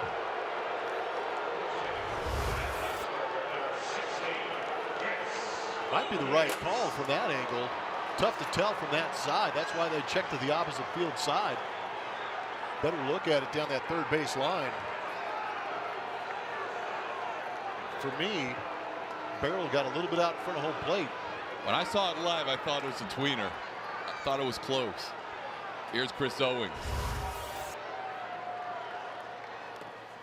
That one's in the dirt. Smothered by Stassi nicely. 1-0. A big strikeout. First time Peralta's been retired on strikes in this series, which is saying something after Cole struck out 16 last night.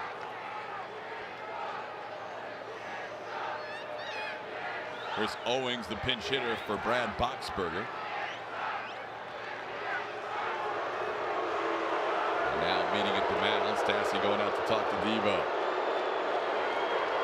Owings 1 for 4 as a pinch hitter this year. He played in last night's game. And he had the only hit against Garrett Cole and double in the 5th inning.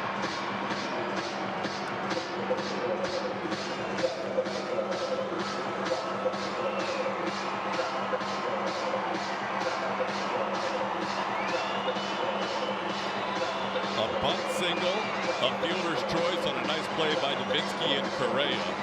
A stolen base, a controversial check swing strikeout. And now a 1-0 count to the pinch hitter Owings.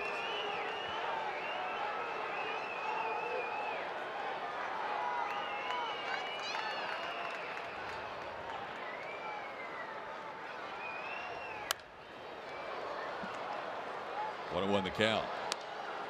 Diamondbacks have a 5-man bench. They're down to just one player on that bench. Sean Murphy, a catcher. The Astros don't have anybody left on their bench as we play in this tie game in the bottom of the ninth.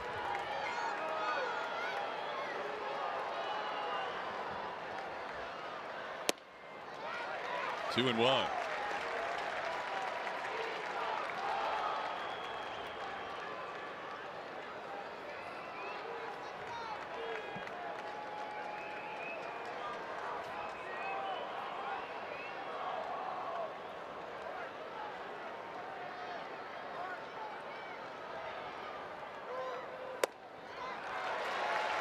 Upstairs, 3-1. Paul Goldschmidt waits on deck.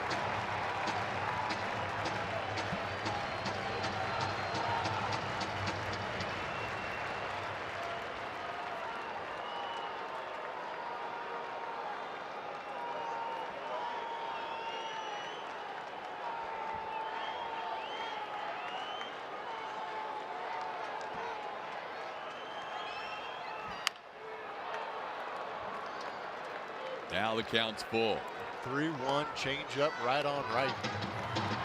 Gives you an idea of the situation. Gives you the idea of confidence Devo has in that changeup. The ability not only to create a swing and miss, but to throw it in the vicinity of the strike zone in a 3-1 count. Now you get in the head of the hitter. Kind of open up the opportunity for a fastball if you want to, because you've slowed everything down on the changeup.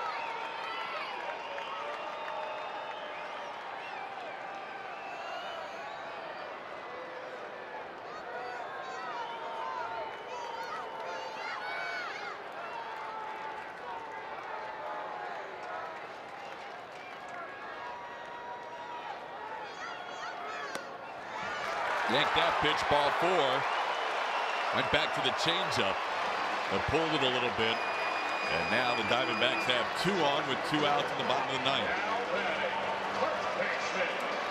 I'll bring up Paul Goldschmidt.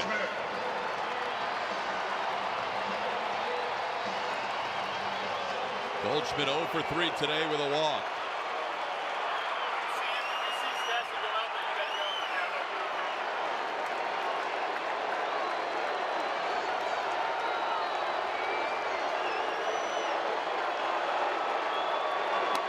Strike 1.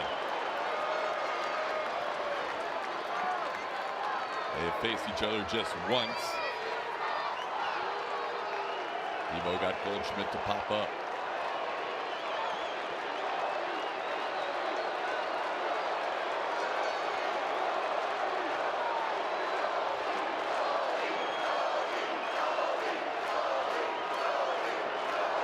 Face of the franchise, Paul Goldschmidt. Fans chanting Goldie.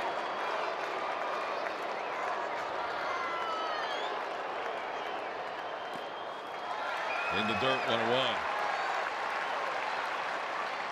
Goldie's always shown a lot of patience at the plate, a lot of trust in his hands, understands the opposing pitcher extremely well. This is a situation he knows he doesn't have to drive the ball out of the ballpark. He's looking for something he can get the barrel to and hit hard somewhere around this field on a line.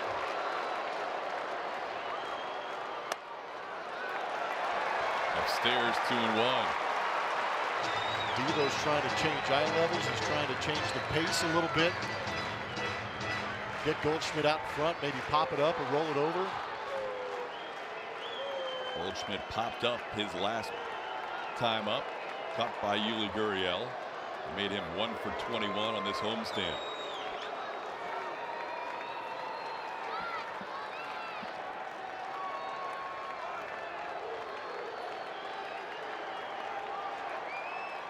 Tried to hold up. He does. How is that not a called strike? That was a pretty good pitch. Thought the fastball prior to that was pretty close too. It's 3-1. Really haven't. The upper portion of the zone, I think, on this year has been a little iffy. I'm not too sure after all that talk over the years of bringing in that high strike if it's actually come to fruition. That was a money pitch, that fourth pitch in the down region of the strike zone. Fouls that one off, and now the count's full. Devo's not giving in. So that means with a full count, 2 outs, bottom of the ninth, that the runners will be on. So the outfielders won't have any chance on a base hit. Devo just has to get Goldschmidt here. Manager cheering along from the dugout.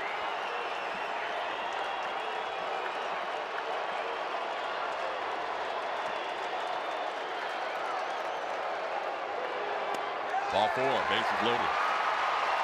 Back-to-back walks issued by Dubinsky. His pitch count rising in this inning.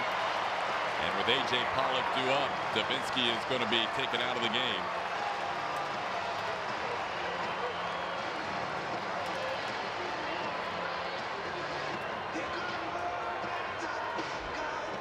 Brad Peacock will come on to a bases loaded, 2-out situation in a tie game at the bottom of the ninth when we come back.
Peacock takes over.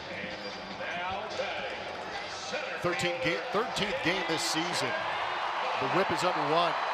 Strikeouts are the number you want to look at for Brad Peacock, 17 of them, and this is a great opportunity and a need for him to come out and create a swing and miss, but he's got a tough customer in A.J. Pollock. winning run is 90 feet away. National League Player of the Month for the month of April. A.J. Pollock facing Brad Peacock. Bases loaded, 2 outs, tie game, bottom half of the ninth. Off the glove of Bregman, and that's the game. Into the outfield, the Diamondbacks walk it off. Pollock swinging at the first pitch he saw from Peacock and singling into shallow left. And the Diamondbacks win the middle game of this 3-game series, 4-3.